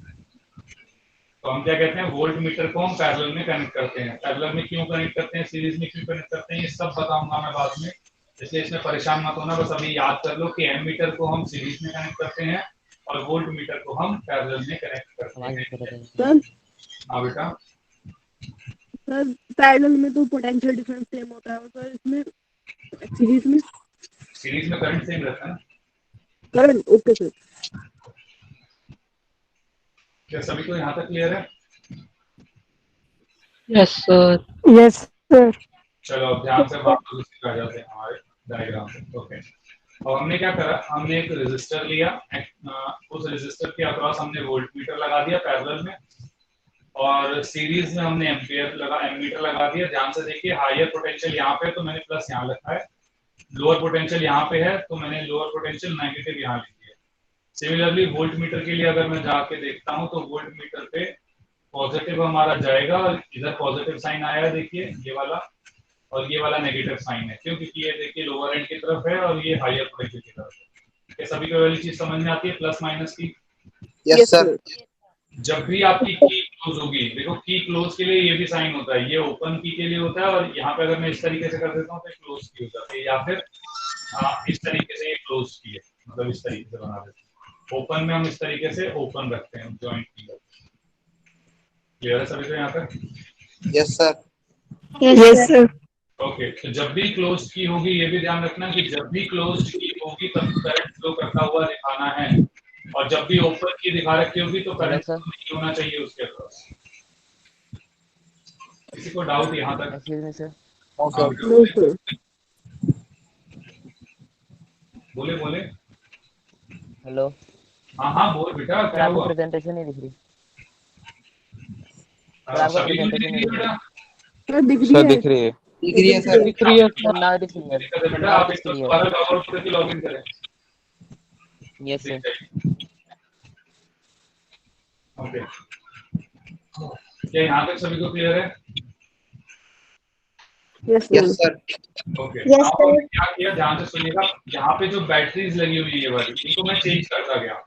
पहले मैंने 5 वोल्ट की बैटरी लगाई, फिर 10 वोल्ट की, फिर 15 वोल्ट की, और इस तरीके से मैं बैटरी चेंज कर रहा हूँ। तो जब मैंने बैटरी चेंज करी तो यहाँ पे पोटेंशियल डिफरेंस चेंज हो गया, तो मुझे पता लग गया बैटरी चेंज हुई है, पहली चीज। यस। मैंने एमीटर के अंदर भी वैल्यूज चेंज हुई। एमीटर के अंदर वैल्यूज क्या आई? पहले में 5 एग्जांपल के तौर पे मैं बोल रहा हूँ, पहले में 5 एम्पियर आया, दूसरे में 10 एम्पियर आया, तीसरे में 15 एम्पियर आया।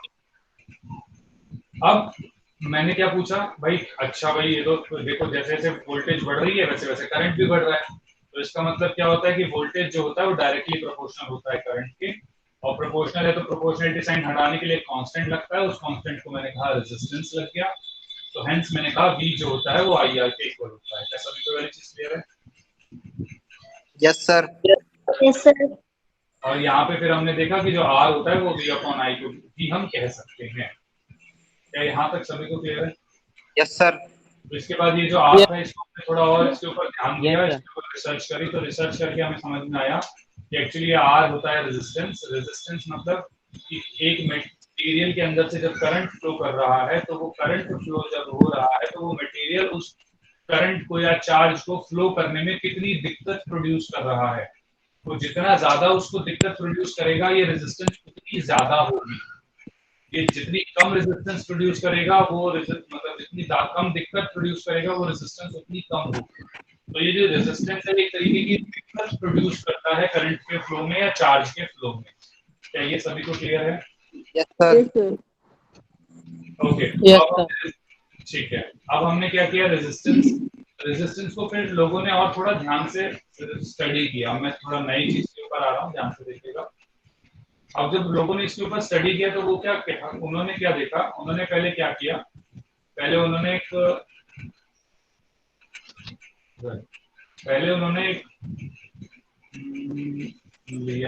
एक सिलेंडर लिया इसका क्रॉस सेक्शन एरिया ये सेम था, ये इसका भी से मान लो 1 मीटर स्क्वायर है और ये भी 1 मीटर स्क्वायर है, लेकिन ये जो लेंथ है ये उन्होंने ली 1 मीटर 1 मीटर, जैसे एग्जांपल के तौर पर बता रहा हूं। और उन्होंने देखा कि मैंने बाकी पोटेंशियल डिफरेंस मैंने सेम लिया है, V जो है दोनों के अक्रॉस सेम, यहाँ भी 0 V, यहाँ पे भी V और यहाँ पे भी 0। तो आप लोगों को पता है करंट जो है वो हायर पोटेंशियल से लोअर पोटेंशियल की तरफ फ्लो करता है, तो हमारा करंट इधर फ्लो करेगा। क्या सभी को यहाँ तक समझ में आ रहा है? Yes sir. ये Yes, sir. ये 2 मीटर है, डबल लेंथ। तो हमने क्या देखा कि जो करंट ऊपर था, मतलब ऊपर जो करंट था और नीचे जो करंट था उसमें फर्क आया। तो फर्क आया मतलब कि हमने देखा कि एक्चुअल में जो करंट था वो आधा हो गया। तो इससे मुझे क्या समझ में आया कि अरे यार ये तो मतलब लेंथ बढ़ने से मतलब जो करंट है वो कम हो गया। इसको समझने के लिए थोड़ा और ध्यान से समझिएगा। अब मान लो इसको एक इलेक्ट्रॉन है, उस इलेक्ट्रॉन को ना यहाँ से पास होना है कुछ, यहाँ पे भी एटम है, यहाँ भी एटम है, एटम है, इस तरह से लगा लो। तो थोड़ी थोड़ी जगह है जिससे वो पास होना चाह रहा है। अब जैसे मैंने लेंथ बढ़ाई तो ये दिक्कत उसकी बढ़ेगी या कम होगी? बढ़ेगी दिक्कत। बढ़ेगी सर। उससे ज्यादा लंबा रास्ता तय बढ़ेगी। करना है। क्या सभी को वाली चीज समझ में आती है? Yes yes sir. Sir. Yes sir. Yes sir. Hence अगर मैं रेजिस्टेंस की बात करूं तो क्या मैं कह सकता हूं कि जितनी ज्यादा लेंथ होगी उतनी रेजिस्टेंस ज्यादा होगी? Yes sir. यस क्या सर। सभी को ये वाली चीज समझ में आती है? पहली चीज। Yes sir. Yes sir. इसी को मैं थोड़ा सा अलग तरीके से कोशिश करता हूँ, ध्यान से देखना। अब मान लो हमारी लेंथ तो पहले जितनी है 1 मीटर ये वाला, लेकिन अब मैंने क्या किया, एरिया बढ़ा दिया, ये ऐसे एरिया ऐसे बढ़ा दिया। अब ध्यान से सुनो, सोचो जो ये जो जगह है निकलने की, क्या ये बढ़ जाएंगी या कम हो जाएंगी इससे बढ़ने, एरिया बढ़ने सर से? बढ़ जाएगी। सर बढ़ बढ़ जाएगी। तो इलेक्ट्रॉन क्या अब आराम से निकल पाएगा इन जगहों में से? Sir yes really. क्या यस सर। समझ आती है? Yes sir. तो Yes, फर्स्ट वन और दिस थर्ड डायग्राम को अगर मैं रिलेट करूं तो मैं क्या कह सकता हूं कि जो एरिया होता है जितना ज्यादा होगा उतनी रेजिस्टेंस कम होगी। Yes sir. हेलो। तो क्या इनवर्सली मैं कह सकता प्रोपोर्शनल। हूं resistance is inversely proportional to area? क्या ये दोनों बातें समझ में आती हैं सभी को? यस Yes, सर आती है। सर। यस सभी सर। को? किसी को भी कोई डाउट हो? No okay, sir. मैं नो एक सर। आगे बढ़ता हूं। No sir. ये जो मैंने लास्ट क्लास में मैंने एग्जांपल लिया था, लेकिन मैं अभी दोबारा ले रहा हूं कि अगर बिजली कभी बारिश हो रही होती है तो बारिश हुई तो आप लोगों के यहाँ कहीं इलेक्ट्रिसिटी की कोई चीज हुई, उसे बंद करना है, छेड़ना है उसे, तो सभी लोहे मतलब आयरन से यूज करते हैं उसे, या फिर अब वुड से यूज करते हैं? Sir would say. प्लास्टिक, मतलब प्लास्टिक या वुड एक ही बात हो गई। तो वुड से सभी को ये समझ में आता है? Yes yes sir. सर। इसका मतलब मटेरियल का भी इंपॉर्टेंस होती है। Yes sir. Yes sir. Yes sir. ठीक है, तो हमने डायरेक्टली क्या कहा, हमने इसको एक साथ डिफाइन किया कि जो आर होता है वो लेंथ के ऊपर भी प्रोपोर्शनल होता है, वो एरिया से भी रिलेट होता है, और वो मटेरियल से भी रिलेट होता है। ये जो मटेरियल से रिलेट हुआ है इसको हमने प्रॉपर्टी नाम दे दिया, या फिर इस प्रोपोर्शनलिटी साइन को हटाने के लिए आप कह सकते हो हमने साइन बना दिया, जैसे हमने कहा ये रो, आर एच ओ कहते हैं इसे, रो आर एच ओ। जिन बच्चों को समझ नहीं आएगा ये उन्हें बहुत रुलाता है। सर ये नहीं है R is equal to rho. मैं बता रहा हूँ ना, R is equal to rho L by, मैं रो के बाद उसको डिफाइन करने में लग गया बेटा, पूरा नहीं। तो आर इज इक्वल टू हो जाता है रो एल बाई ए। तो एक्चुअल में जब देखा गया तो जो रेजिस्टेंस थी वो मटेरियल की लेंथ के ऊपर डिपेंड कर रही है, वो मटेरियल के एरिया के ऊपर डिपेंड कर रही है, और वो एक्चुअली मटेरियल के ऊपर डिपेंड कर रही है। क्या सभी को ये वाली चीज समझ में आती है? Yes yes sir. Yes sir. Yes sir. Doubt किसी को? No sir. No sir. ध्यान से देखिएगा, तो मैं वापस से इसको लिख रहा हूं। तो हेंस मैंने क्या बोला कि जो आर होता है ये तीन चीजों पे डिपेंड करता है, मटेरियल पे, लेंथ पे और एरिया, तीन चीजों पे डिपेंड करता है। ये जो रेजिस्टेंस होता है, एक सेकंड पे, ओके, ये जो रेजिस्टेंस होता है इसकी जो यूनिट होती है, यूनिट जो होती है वो इसकी होती है ओम। इसको इस तरीके से बनाया जाता है और ओ एच एम लिखा जाता है। ये होता है लेंथ, लेंथ हमेशा मीटर में ध्यान रखिएगा, और ये होती है एरिया, ये होता है मीटर स्क्वायर में। क्या सभी को यहाँ तक समझ में आता है? Yes yes sir. Sir. Yes sir. Yes sir. तो अब क्या हुआ, इस वाले पार्ट को जो रो है इसको हम बोलते हैं रेजिस्टिविटी। रो तो इसके साइन का नाम होता है, इसका एक्चुअल नाम होता है रेजिस्टिविटी। क्या सभी को वाली चीज समझ में आती है? Yes sir. Yes sir. Yes sir. Okay, now ये इसका नाम रेजिस्टिविटी है। अब मैं रेजिस्टिविटी को अगर निकालना चाहूँ तो क्या मैं इसको एरिया को इधर ले जाके क्या लिख सकता हूँ, R A upon L? Yes sir. What sir? I've taken this A to this as a multiplier, and I've taken this L in divide of R. क्या ये सभी को क्लियर है ये वाला पार्ट? Yes, नहीं sir. Yes, sir. Yes, sir. Yes, थोड़ा sir. सा समझा दीजिए। बेटा बस क्रॉस मल्टीप्लाई किया है। ओके यस हाँ। ओके तो हैंस अब मैं थोड़ा सा ध्यान से देखूं, ध्यान से देखिएगा। रेजिस्टेंस की जो यूनिट है वो ओम होती है, एरिया की यूनिट जो होती है वो मीटर स्क्वायर होती है और लेंथ की यूनिट होती है मीटर। तो क्या मीटर Yes, से sir. मीटर ये कैंसिल हो जाएगा? Yes, sir. तो यूनिट रह जाएगी ओम मीटर। इसका मतलब क्या है? रेजिस्टिविटी की जो यूनिट होती है वो ओम मीटर होती है। रेजिस्टिविटी की जो Yes, sir. यूनिट होती है that is ohm metre. Yes, sir. सभी को यहाँ तक समझ में आया है? Yes, sir. Yes, sir. तो यहाँ तक डाउट है? Yes, sir. बाकी अभी एक बार ये लिख लें सभी, उसके बाद मैं आगे बताता हूँ। लिख लिया डायग्राम सर। बनाना होगा भी सभी को शायद। ज्यादा छोटा हो गया क्या? मैं बड़ा करूँ थोड़ा? Yes, sir. No sir. ये अभी पहले ये जॉट डाउन कर लो, उसके बाद मैं आगे आगे लिख लेना। सर लिख लिया। जल्दी से लिख ले सभी, अगर लिख लिया हो तो मैं आगे बढ़ता हूँ। Sir, screenshot ले ली। सॉरी आपने स्क्रीनशॉट ले लिया बेटा, सारे नहीं लेते होंगे ना। पहले सब लिख लेते। सर लिख लिया सर। लिख लिया। अभी ने लिख लिया? लिख लिया। Yes, sir. Return. Yes, sir. Written. ठीक है बेटा, अब ये वाला लिख लें।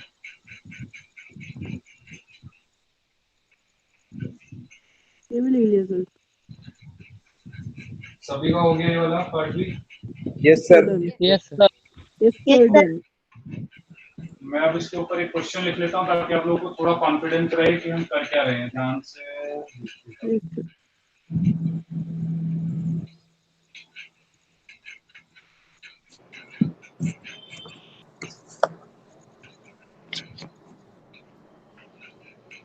सर हाँ बेटा बोले। सर मुझे इसमें थोड़ा कंफ्यूजन हो रहा है, आर और रो रेजिस्टिविटी के लिए जो हम यूज कर रहे हैं उसमें मतलब थोड़ा क्या मतलब दिक्कत क्या होगी ये बताओ। सर मतलब आर हम यूज कर रहे हैं, आर तो हम कांस्टेंट की तरह यूज कर रहे हैं तो हम अच्छा तो सर मतलब आर को हम रेजिस्टिविटी नहीं ले रहे हैं ना? नहीं, आर तो बेटा रेजिस्टेंस हो गया और रो रेजिस्टिविटी हो गया।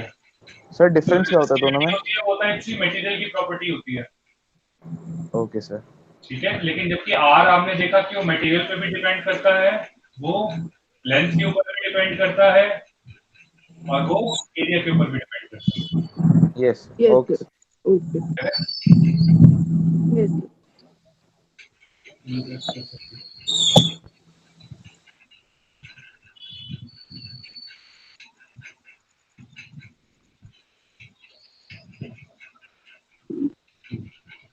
ध्यान से देखिएगा।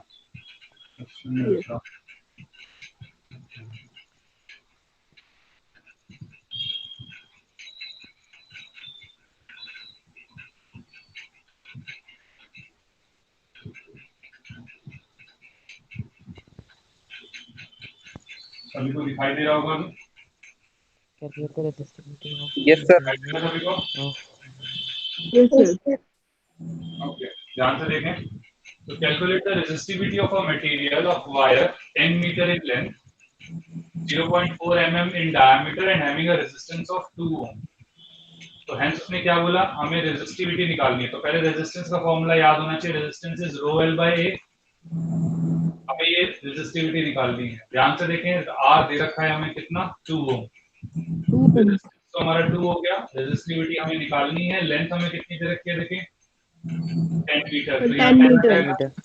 Yes sir. 0.4 mm का हमें डायामीटर दे रखा है, तो diameter is 0.4 mm। This means radius कितना हो जाएगा, 0.2 mm। 0.0 yes sir. क्लियर है? यस और सर। जो एरिया होगा क्या वो पाई आर स्क्वायर हो जाएगा? Sir yes Yes, sir. तो हेंस 0.02 पाई मतलब 22/7 into r स्क्वायर। अब ध्यान से देखिए, r भी मिलीमीटर में है तो क्या हमें मीटर में कन्वर्ट करना पड़ेगा? Yes sir. 0.2 into 10 to the power minus 2 into 10 to the power में डायरेक्टली लिख लूं -4 मीटर। मैंने ये वाला नहीं, पॉइंट sir, लगाया इस वजह से। Yes sir. 2 into 10 to the power minus 4। तो अब इसको मैं मल्टीप्लाई करूं तो इसका होल स्क्वायर मल्टीप्लाई करूंगा तो क्या मैं इसको ये भी लिख सकता हूं? क्या सभी को ये चीज क्लियर है? Yes, sir. आप ध्यान से देखेंगे तो अब इसको मैं सॉल्व करूं तो 22/7 मल्टीप्लाई 2, ये 2 का स्क्वायर तो 4 हो जाएगा, ये 10 का -4 है तो 10 का -8 हो जाएगा। डिवाइड किसको भी डाउट है? No, sir. क्या हम कैलकुलेट करके निकाल सकते हैं रेजिस्टिविटी? बाकी तो मैथमेटिक्स है, वो लोग आप Yes, चीज sir. आप करना, लेकिन आपको समझ में आ गया ये यूज कैसे होगा? Yes, Yes, sir. sir. आगे. Yes, sir. आगे. सभी को क्लियर है ये? Yes, sir. Yes sir. Okay, sir एक क्वेश्चन पूछना है. हाँ बोलिए बेटा। Excuse me sir. सर हाँ, देखिए यहाँ पे जो हमारा रेसिस्टेंस था वो PL/A है, हाँ चलो P लेकिन हमने बोलो। एक ही जगह पे पाई आर, सर पाई आर की जगह हमने एरिया की जगह पाई आर स्क्वायर क्यों रखा था? क्योंकि बेटा एरिया क्या होगा, जो वायर होती है वो जनरली क्या होती है, सिलेंड्रिकल Cylinder. फॉर्म में होती है। Circle. Cylinder, Yes, cylinder, sir. Circle नहीं, सिलेंडर होता है। जो उसका क्रॉस सेक्शन होता है वो सर्कल होता सर्कल होता है. है। तो Yes, sir. ये एरिया ये निकालने के लिए हमने पाई आर स्क्वायर किया, क्योंकि उसका डायमीटर उसने दे रखा है। अगर वो Yes, sir. कहता वायर जो है उसका स्क्वायर एंड है, ऐसा स्क्वायर है, यस सर. ओके तो फिर आप स्क्वायर लेते हो उसको, तो आप Yes, पाई आर sir. समझ में आ गया. Yes, sir. हाँ, क्या यहाँ तक सभी को क्लियर है? Yes, sir. Yes, sir. Yes sir. Yes sir. Yes basic basic बात हो गई, और थोड़ी सी अच्छी बातें और कर लेते हैं इसी के ऊपर, ध्यान से सुनिए।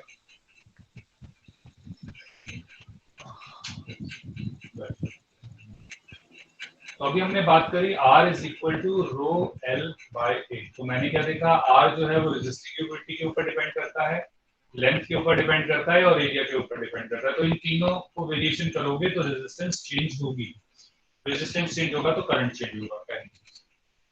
अब इससे आगे और हम देखते हैं, तो इसके अंदर ये जो रो है, इसमें हम कहते हैं कि L क्या होगा और A क्या होगा। What is L and what is A?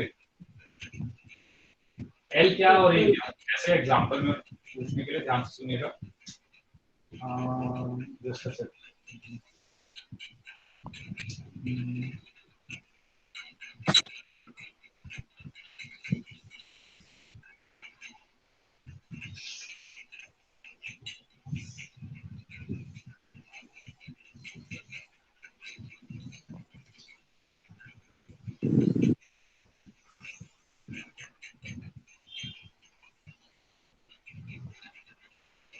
सभी ध्यान से देखिएगा। इनको अगर मैं डिजाइन कर देता हूँ, क्या सभी को एक क्यूबॉइड जैसा लग रहा है? Yes, sir. Yes, sir. Yes sir. Yes Yes, Yes, sir. sir.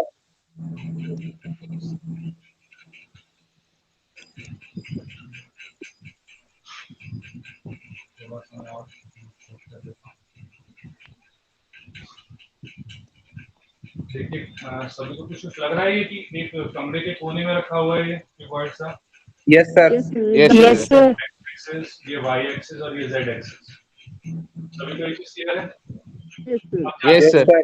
Yes अब सर. मैंने क्या बोला, अगर मैं बोलता हूँ भाई ये एक्स एक्सिस में से लेंथ है हमारी, ये हमारी विड्थ है और ये हमारा हाइट है। मैंने क्या बोला कि ये हमारी लेंथ है, ये हमारी विड्थ है, तो बी ले लेते हैं इसको, और ये हमारी हाइट है। अब अगर मैं कहता हूँ R is equal to rho L by A, और जो करंट है वो हमारा माइनस एक्स एक्सिस से आ रहा है, क्या सभी को वाली चीज क्लियर है? माइनस एक्स एक्सिस से आ रहा है, प्लस एक्स एक्सिस से जा रहा है। Yes, sir. Yes, Yes, sir. Yes sir. Yes sir. तो अब मैं कहता हूँ कि बताओ लेंथ क्या लें और एरिया क्या लें। मतलब इसको लेंथ एल भी ले रहा हूँ, इसको कुछ और ले लेते हैं ताकि थोड़ा सा आपको clear रहे। Five. मैं एल की जगह ना इसको कुछ और ले रहा हूँ ताकि थोड़ा सा दिक्कत ना रहे। एल की जगह मैं एक्स ले लूँ, इसको एक्स ले लूँ, इसको No, sir. Yes, sir. No sir.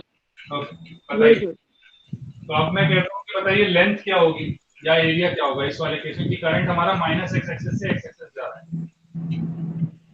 Minus x axis से प्लस एक्स एक्सिस की तरफ जा रहा है। तो लेंथ क्या होनी चाहिए? ध्यान से देखिए कि करंट हमारा जो करंट है, हमारा जो करंट है क्या वो इस डायरेक्शन में जा रहा है? क्या सभी को ये चीज क्लियर है? Yes, sir. Yes sir. जो लेंथ होती है ना, ये डायरेक्शन ऑफ करंट, जिस डायरेक्शन में करंट जा रहा होता है ये वो लेंथ होती है। तो length is direction of current, direction of current. क्या सभी को ये चीज क्लियर है? Yes sir. Yes, sir. Yes sir. और एरिया होता है हमारा क्रॉस सेक्शनल एरिया। तो जिस एरिया में से करंट जा रहा है, जैसे अभी आप अगर किसी कमरे में बैठे हैं और किसी भी दीवार को आपने फेस कर रखा हो उसे छोड़िए, लेकिन आप ऐसा मानिए आपके लेफ्ट हैंड साइड से जो दीवार है वहां से करंट निकल रहा है और राइट हैंड वाली जो दीवार है उसमें करंट जा रहा है। क्या ये सब समझ पा रहे हैं? किसी को डाउट है ये चीज समझने में? No sir. कोई No, ऐसा- no sir. No sir. Open area में हो तो वो प्लीज ऐसा सोचे कि आपके लेफ्ट हैंड साइड में भी दीवार है और राइट हैंड साइड में भी दीवार है। अगर कोई ओपन एरिया में है, वैसे तो नहीं होंगे लेकिन अगर हाँ, तो लेफ्ट हैंड साइड में भी दीवार, राइट हैंड साइड में भी दीवार। तो आपके उस दोनों दीवारों के बीच में जो लेंथ होगी उसको तो हम कहेंगे एल। क्या सभी को ये चीज क्लियर है? Yes yes, sir, Yes, sir. clear. और इसी एल Yes, को sir. अगर मैं इस फॉर्मूले के हिसाब से कहूँ तो एल हो जाएगा हमारा x. Yes, Yes, sir. sir. X. Area होगा वो हमारा ये दीवार, ये जो दीवार आपकी है, जो घर की आपकी दीवार है उसका एरिया, जिसमें पेंट होता है, कि मैंने इस तरीके से पेंट भी कर दिया। तो Yes, हेंस जो sir. एरिया होगा ये इसे कहेंगे बी इनटू एच। HB. सभी को ये दोनों चीजें क्लियर है? Yes sir. तो अगर मैं Yes, sir. रेजिस्टेंस लिखूंगा तो रेजिस्टेंस क्या हो जाएगी? Yes, sir. तो x अपॉन बी एच। क्या सभी को ये वाली ये चीज समझ में आई है? Yes sir. Yes yes Clear, sir. sir. किसी को भी Clear. कोई डाउट? नहीं no sir.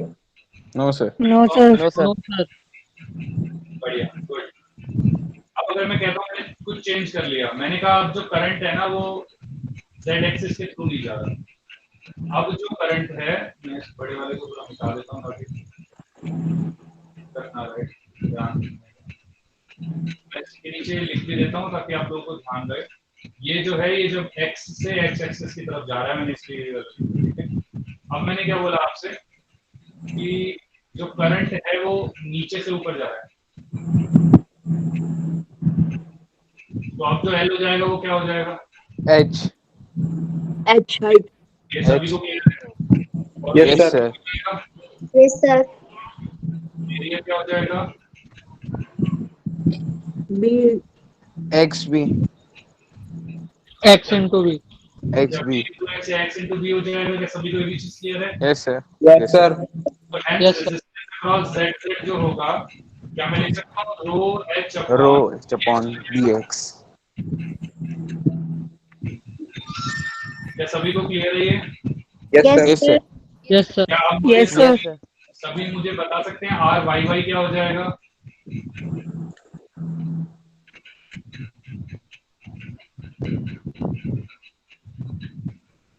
r y y L is equal to B.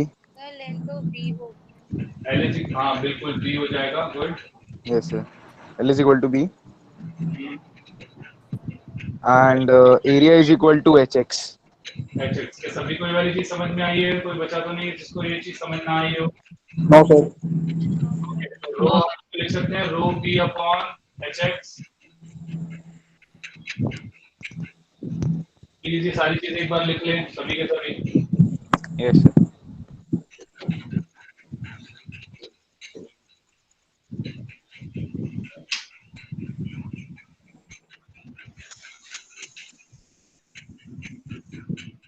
sir R Y Y नहीं आया क्या बेटा? sir R Y Y समझ नहीं आया बेटा ये तो हमने करने को दिया था, ये समझ नहीं आया। डायरेक्शन देखो इसकी कहां से कहां तक है? -5 से भाई ऐसे जा रहा है करंट इधर से। ध्यान से देखें, इधर से ऐसे जा रहा है ये करंट, इधर से उधर।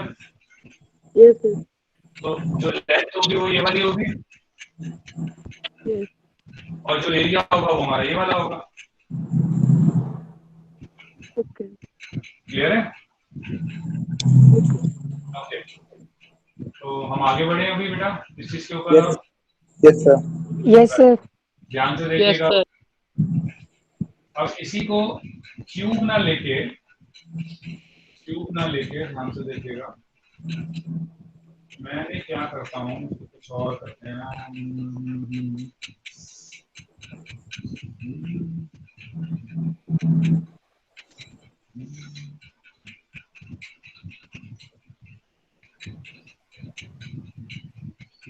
एक हॉलो सिलेंडर ले लेते हैं।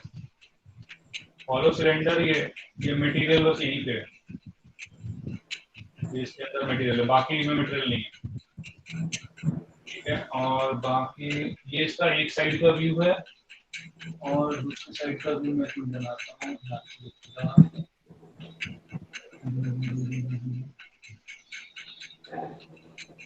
कर्व नहीं है, कर्व गलती से आगे कैसा लगा लो। अभी बस ये लेंथ है एक्चुअली में, ये है। क्या सभी को ये डायग्राम समझ में आ रहा है?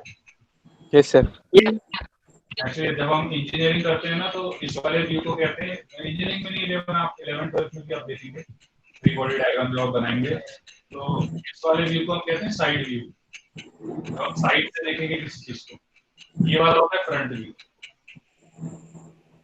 तो किसी हॉलो पाइप को अगर आप सामने से देख रहे हो तो आपको ऐसा दिखेगा, और साइड से देखोगे तो आपको ऐसा। Yes sir. Yes sir. तो मैं इसको थोड़ा सा आपको फॉलो भी बना देता हूँ थोड़ा सा, ताकि आप लोग क्लियर रहे, कोई भी गलत चीज दिमाग में ना आए आप लोगों के। ये मटेरियल है इसके अंदर, वैसे आप लोगों को दिखेगा नहीं है, लेकिन उसमें अभी दिखाने के लिए जनरली ये नहीं दिखेगा क्योंकि पूरा ही सॉलिड है, तो दिखेगा नहीं कि सॉलिड है, लेकिन मैं उस तरह से बता रहा हूँ कि पूरा सॉलिड मतलब पूरा हॉलो है और ये साइड साइड से सॉलिड है, तो इसलिए सॉलिड मैंने बना। अच्छा, अब क्या चीज है ध्यान से सुनिएगा। अब मैंने अगर ये जो रेडियस है, जूम आउट कर लेते हैं। तो मैंने क्या कहा, ये जो आपका रेडियस है, ये अगर छोटा वाला रेडियस जो है उसे R1 ले लें, और जो बड़ा वाला रेडियस है इसको हम R2 ले लें, तो सभी को लेंथ समझ में आ रही है कि लेंथ करंट हमारा जब इस तरीके से फ्लो कर रहा है, इधर से इधर फ्लो कर रहा है, तो सभी को तो समझ में आता है ये L हो जाएगा। Yes sir. लेकिन एरिया क्या होगा, ये सोच के बताएं सभी। जो एरिया होगा, एरिया को क्या लिखेंगे? सभी ने कर रखा है सिंपल मैथमेटिक्स से। ये एरिया इस वाले इसका ये एरिया कितना एरिया ये वाला, इस एरिया को हम पाई R2 माइनस R1 का होल स्क्वायर लिखेंगे, या pi R2 square minus pi R1 square लिखेंगे? क्या लिखेंगे? R2 minus R1 whole square या pi R2 square minus pi R1 square? किसका एरिया? बेटा किसका एरिया? सर ऊपर वाला डार्क है, जो ये डार्क एरिया है जिसको मैंने डार्क किया है। सर ऊपर वाला। सर ऊपर वाला। सभी को समझ में आता है ऊपर वाला ही होता है? Yes sir. मतलब सभी को गलत समझ में आता है तुम लोगों की मैथ बहुत वीक है, ये नहीं होता, ये होता है। तुम लोगों ने गणित नहीं पढ़ी है भैया? यही लग रहा था। हाँ लग ही रहा था, बोला नहीं तुमने।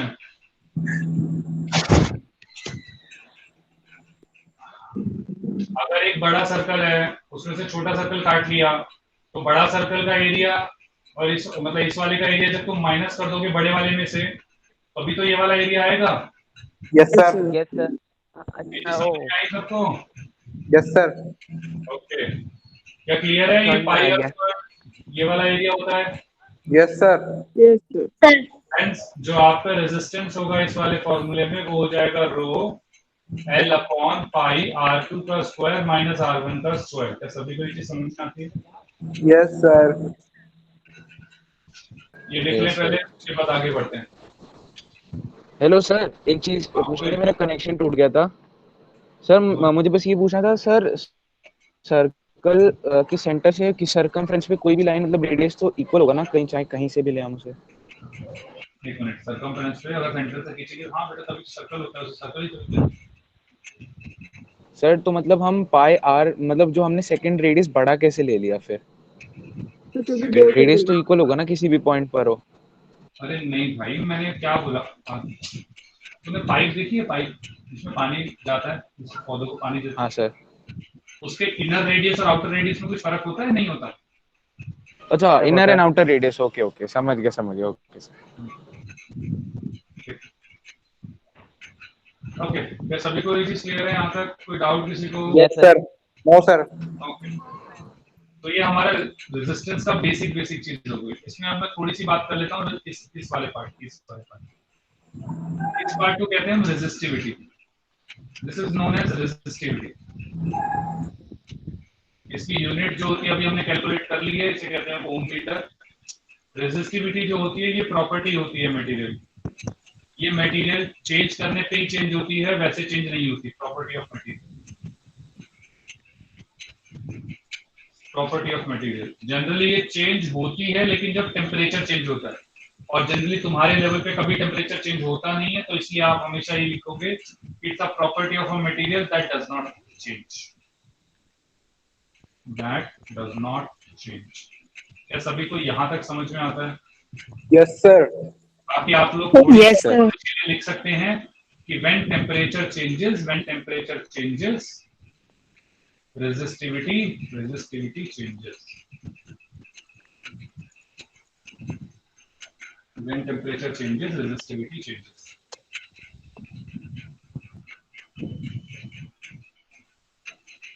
यहाँ तक सभी को क्लियर हो तो मैं आगे बढ़ूं? Yes, sir. Yes, sir. Yes, sir. Okay, और देखते हैं, ध्यान से सुनिएगा। ये हमारा रेजिस्टिविटी हो गया, property of a material that does not change, और टाइम हमारा जब टेम्परेचर, सॉरी नहीं टाइम नहीं है, टेम्परेचर है, जब टेम्परेचर चेंज होता है तो रेजिस्टिविटी चेंज होती है। नाउ अब रेजिस्टिविटी कैसे वेरी करती है, तो हमने देखा कि रेजिस्टिविटी के लिए तीन मटेरियल्स होते हैं, एक होता है कंडक्टर, एक होते हैं सेमीकंडक्टर्स, और एक होते हैं इंसुलेटर्स। जो इंसुलेटर्स होते हैं इनमें ये रेजिस्टिविटी बहुत ज्यादा होती है, जो कंडक्टर्स होते हैं उनमें रेजिस्टिविटी बहुत ज्यादा कम होती है। सेमीकंडक्टर्स के अंदर जो रेंज होती है वो कंडक्टर्स और इंसुलेटर्स के बीच में होती है। अगर हम वैल्यूज देखें तो मैं आपको उसमें एनसीईआरटी में वैल्यूज दिखाता हूँ, ध्यान से देखिएगा। ये तुम्हारा एक्सपेरिमेंट हो गया, यहाँ पे ये देखिए, आई थिंक सभी को अभी दिखाई दे रहा होगा, हो गया। देखिए कंडक्टर्स की जो रेंज है, थोड़ा सा और जूम करना पड़ेगा, ध्यान से देखिए। सभी को दिख रहा है 10⁻⁻⁸ -8 Yes, sir. ये वाली वैल्यू। Yes, sir. तो हैंस इससे मैं डायरेक्टली कह सकता हूँ कि जो कंडक्टर्स होते हैं उनकी जो रेजिस्टिविटी होती है वो 10⁻⁸ से 10⁻⁻⁶ के बीच में लाई करती है। Yes, sir. दिख रहा है ये वाली चीज है? Yes, sir. Yes, sir. थोड़ा सा Yes, sir. यहाँ पे इन्होंने लास्ट ले लिया तो इसको -4 तक भी ले सकते हैं, 100 लिख दिया उसमें, तो 10⁻⁸ से 10⁻⁴ तक वेरी। जो हमारे अलॉयज इंसुलेटर्स होते हैं, तो इंसुलेटर्स की देखिए कितनी ज्यादा है, मतलब वहां तो -4 तक थी, यहाँ पे ध्यान से देखिए 10⁻⁻14 तक भी जाती है। तो अगर हम रेंज की बात करें तो इट जनरली लाइज फ्रॉम 10⁻10, क्योंकि यहाँ पे सबसे जो छोटा है वो 10 है, तो 10⁻10 से 10⁻17 तक भी चली जाती है। ये वेरिएशन है रेजिस्टिविटी का। क्या सभी को ये वाली चीज समझ में आ रही है? सेमीकंडक्टर में Yes, sir. Yes, sir. के बीच में आती है, सेमीकंडक्टर्स इनके बीच में आती है, ये वाला। अरे -6, okay just a second, -6 to alloys का था, जस्ट अ सेकंड, ये जो -4 है थोड़ा सा गलत हो गया, ये मैंने सही लिखा था पहले, 10⁻⁴ से -6 के बीच में तो हमारे कंडक्टर्स होते हैं, और जो इंसुलेटर्स होते हैं वो हमारे इन दोनों के बीच में एक रेंज होती है, उसमें वेरी करते हैं। जनरली जो उनकी रेंज होती है वो 10⁻⁻4, ये -4 तक पहुंच जाते हैं ये वाले।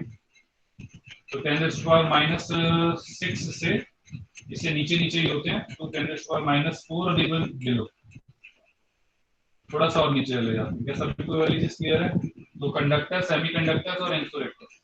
Yes, sir. yes sir इसमें कोई भी डाउट अभी तक? yes sir No, sir. Okay, ध्यान से देखिएगा। तो अब हमारे पास एक कंडक्टर, सेमीकंडक्टर, इंसुलेटर की जस्ट अप्रोक्सीमेट रेंज आ गई, जो जस्ट नॉर्मल चीजों को समझने के लिए। ओके, तो ये प्रॉपर्टी के साथ चेंज नहीं होते, ठीक है। अब टेम्परेचर के साथ कंडक्टर की जो होती है वो रेजिस्टिविटी चेंज होती है, जो मैंने आपको बताया। थोड़ा सा उसको भी थोड़ा सा रिलेट कर रहा हूं मैं, क्योंकि वो रेजिस्टेंस के साथ रिलेट करती है, बस इसलिए ध्यान से देखिएगा कि अगर ये रेजिस्टेंस या रेजिस्टिविटी दोनों एक ही बात रहेगी लगभग। अभी रेजिस्टिविटी ले लो, ये रेजिस्टिविटी और टेम्परेचर का कर्व है। इसका मतलब क्या है कि रेजिस्टिविटी का कर्व ये है, ये रेजिस्टिविटी होती है बताएगा, ये टेम्परेचर बताएगा।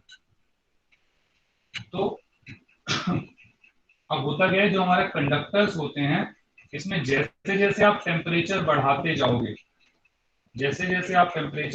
जाओगे, जो आपकी रेजिस्टिविटी है, यहाँ से मैं सॉलिड कर रहा हूँ जानबूझ के, पहले डॉटेड किया था, जो आपकी रेजिस्टिविटी है वो बढ़ती जाएगी। जैसे जैसे आप टेम्परेचर बढ़ाओगे तो आपकी रेजिस्टिविटी बढ़ती जाएगी। अब ध्यान से देखिएगा तो रेजिस्टेंस जो होता था वो डायरेक्टली प्रोपोर्शनल होता था रेजिस्टिविटी के। इसका मतलब क्या है कि रेजिस्टिविटी जैसे जैसे बढ़ेगी वैसे वैसे रेजिस्टेंस भी बढ़ेगी। क्या सभी कोई वाली चीज समझ में आती है? Yes sir. Yes, sir. और मैं I am again specifying this is a graph for conductors. जब हम कंडक्टर जो है उसका टेम्परेचर बढ़ा रहे हैं तो रेजिस्टिविटी बढ़ती है, और रेजिस्टिविटी बढ़ती है तो रेजिस्टेंस भी बढ़ती है। क्या सभी को क्लियर है? Yes sir. Yes, sir. Yes, sir. Yes, sir. चलिए बाद अगर मैं कहता हूँ, ध्यान से सुनिएगा,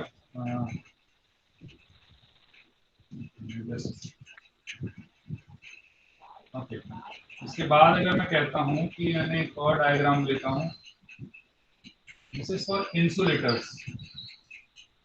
इंसुलेटर्स में क्या होता है, जैसे जैसे मैं टेम्परेचर बढ़ाता हूँ, जैसे जैसे मैं टेम्परेचर बढ़ाता हूँ तो रेजिस्टेंस जो है वो कम हो जाती है।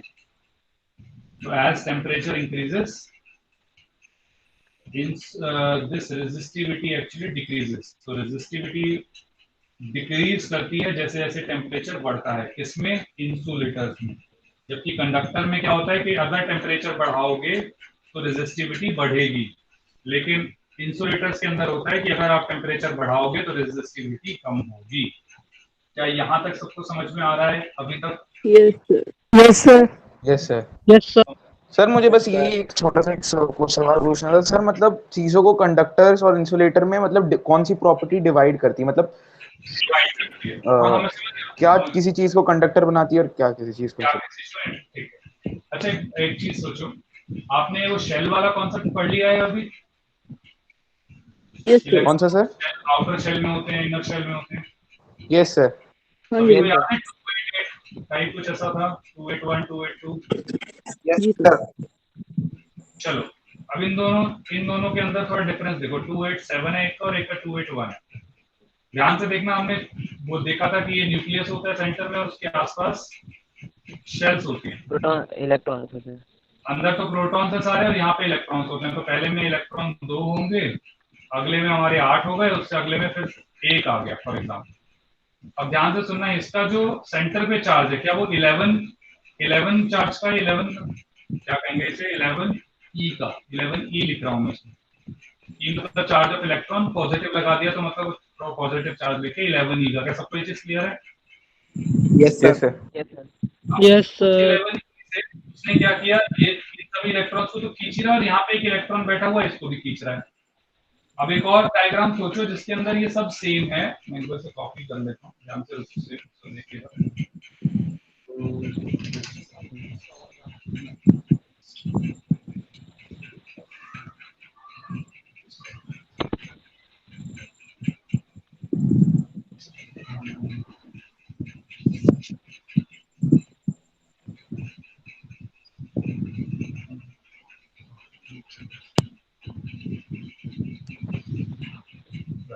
ध्यान से देखिएगा। अब सेम न्यूक्लियस है, लगभग साइज सेम है क्योंकि शेल तो लगभग सेम है, लेकिन बाहर जो इलेक्ट्रॉन है वो 7 है, 7। लेकिन अंदर का जो चार्ज हो गया वो अब 17 ई हो गया। क्या सभी को यहाँ तक समझ में आता है? Yes sir. Yes, sir. अब ध्यान से देखिए, दोनों का जो आउटर है वो सेम है, लगभग डिस्टेंस जो है वो सेम है, लेकिन एक में Yes, सिर्फ sir. एक इलेक्ट्रॉन को, मतलब यहाँ पे एक को 11 ही खींच रहा है उतने ही साइज को, और एक में 17 ही खींच रहा है। तो ज्यादा ताकत से कौन खींच पाएगा? 17। 17. क्या सभी को ये चीज समझ में आती है? क्योंकि उतने ही जगह पे कर खींच रहा है। Yes, yes, Sir. sir. इससे होता क्या है कि ये तो बहुत ज्यादा ताकत से बाउंड रहते हैं, लेकिन ये वाला तो थोड़ा फ्री होता है। ये अपना घूमता रहता है इधर से उधर मटेरियल में, क्योंकि इसको इतनी ताकत नहीं लगती। क्या चीज समझ में आती है? यस ये जो सर। घूमता रहता है ना, Yes, इसमें फ्री इलेक्ट्रॉन। अब जो कंडक्टर्स होते हैं उनके अंदर ये फ्री इलेक्ट्रॉन बहुत ज्यादा होते हैं, बहुत ज्यादा। जबकि जो इंसुलेटर होते हैं वो तो कहते हैं भाई हमें एक इलेक्ट्रॉन और मिल जाए। आपको याद होगा वो जो इलेक्ट्रॉन नेगेटिव नेचर दिखाते हैं, इलेक्ट्रॉन उनमें पॉजिटिव, कम होते हैं electron.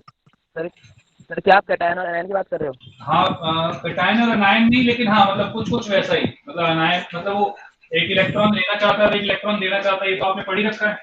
Yes, sir. Yes, sir. Yes sir, ये तो बढ़ रहा है। Yes sir, yes sir. हाँ, तो अब क्या होता है, कंडक्टर्स तो वही बैठे हुए हैं कि भाई हमारा तो एक इलेक्ट्रॉन फ्री है, कोई दिक्कत नहीं, जो जिसको मैंने ले जाओ। तो अब ले जाओ, जब वो देने को ही तैयार है, मटेरियल में से देने को तैयार है, मतलब अंदर तो वो बहुत घूम रहा होगा इधर से उधर, ये चीज सबको समझ में आती है। Yes sir. Yes sir. तो हेंस जिसके पास ये फ्री इलेक्ट्रॉन बहुत ज्यादा होते हैं उसे हम कहते हैं कंडक्टर्स, और जिनके पास ये फ्री इलेक्ट्रॉन नहीं होते उन्हें हम कहते हैं इंसुलेटर्स। इंसुलेटर। Yes, sir. समझ में आई वाली सर एक चीज? क्वेश्चन होता है ये हाँ बोले। सर, क्या इंसुलेटर जो होते हैं वो भी इलेक्ट्रिसिटी कंडक्ट करते हैं, मतलब किसी हाई स्पीड में? नहीं बेटा, बहुत कम कर पाते क्योंकि इसके अंदर लगभग जीरो होते हैं। तो कंडक्ट तो ऑब्वियसली कर लेंगे क्योंकि एनर्जी ट्रांसफर कर रहे हैं, लेकिन बहुत कम, मतलब उसके अंदर बहुत ज्यादा चीज चाहिए होगी वो कंडक्ट कराने के लिए। इसीलिए जनरली हम कहते हैं लकड़ी से छुओ क्लियर या सर। फिर चप्पल पहन के कोई भी बिजली ऑन करो, इस तरह से। Yes sir. Okay sir. Yes, sir. अब देखना होता क्या है। अब आप बोलोगे सर थोड़ा सा एक क्वेश्चन जो एक्चुअली आना चाहिए था वो ये आना चाहिए था कि इसका टेम्परेचर इंक्रीज हुआ, दोनों में इंक्रीज हुआ, लेकिन कंडक्टर के अंदर तो बढ़ गई रेजिस्टेंस, लेकिन इंसुलेटर में कम हो गई, तो ऐसा क्या? तो उसका पहला लॉजिक इंसुलेटर का पहले समझें। इंसुलेटर में अब होगा क्या कि जैसे ही मैं किसी को हीट दूंगा, देखो टेम्परेचर बढ़ना मतलब किसी को गर्म कर रहे हैं, क्या सबको ये चीज समझ में आ रही है? हीट दे रहे हैं हम, किसी को गैस के ऊपर यस बिठा। सर। अब यस सर। जब हमने किसी को मतलब हीट दिए जा रहे हैं, राइट, किसी का टेम्परेचर बढ़ा रहे हैं किसी चीज का, उसको क्या बॉडी हीट दे रहे हैं, तो अब उस हीट की वजह से उसके जो इलेक्ट्रॉन्स हैं क्या वो एनर्जी गेन करेंगे? क्योंकि हीट यस सर।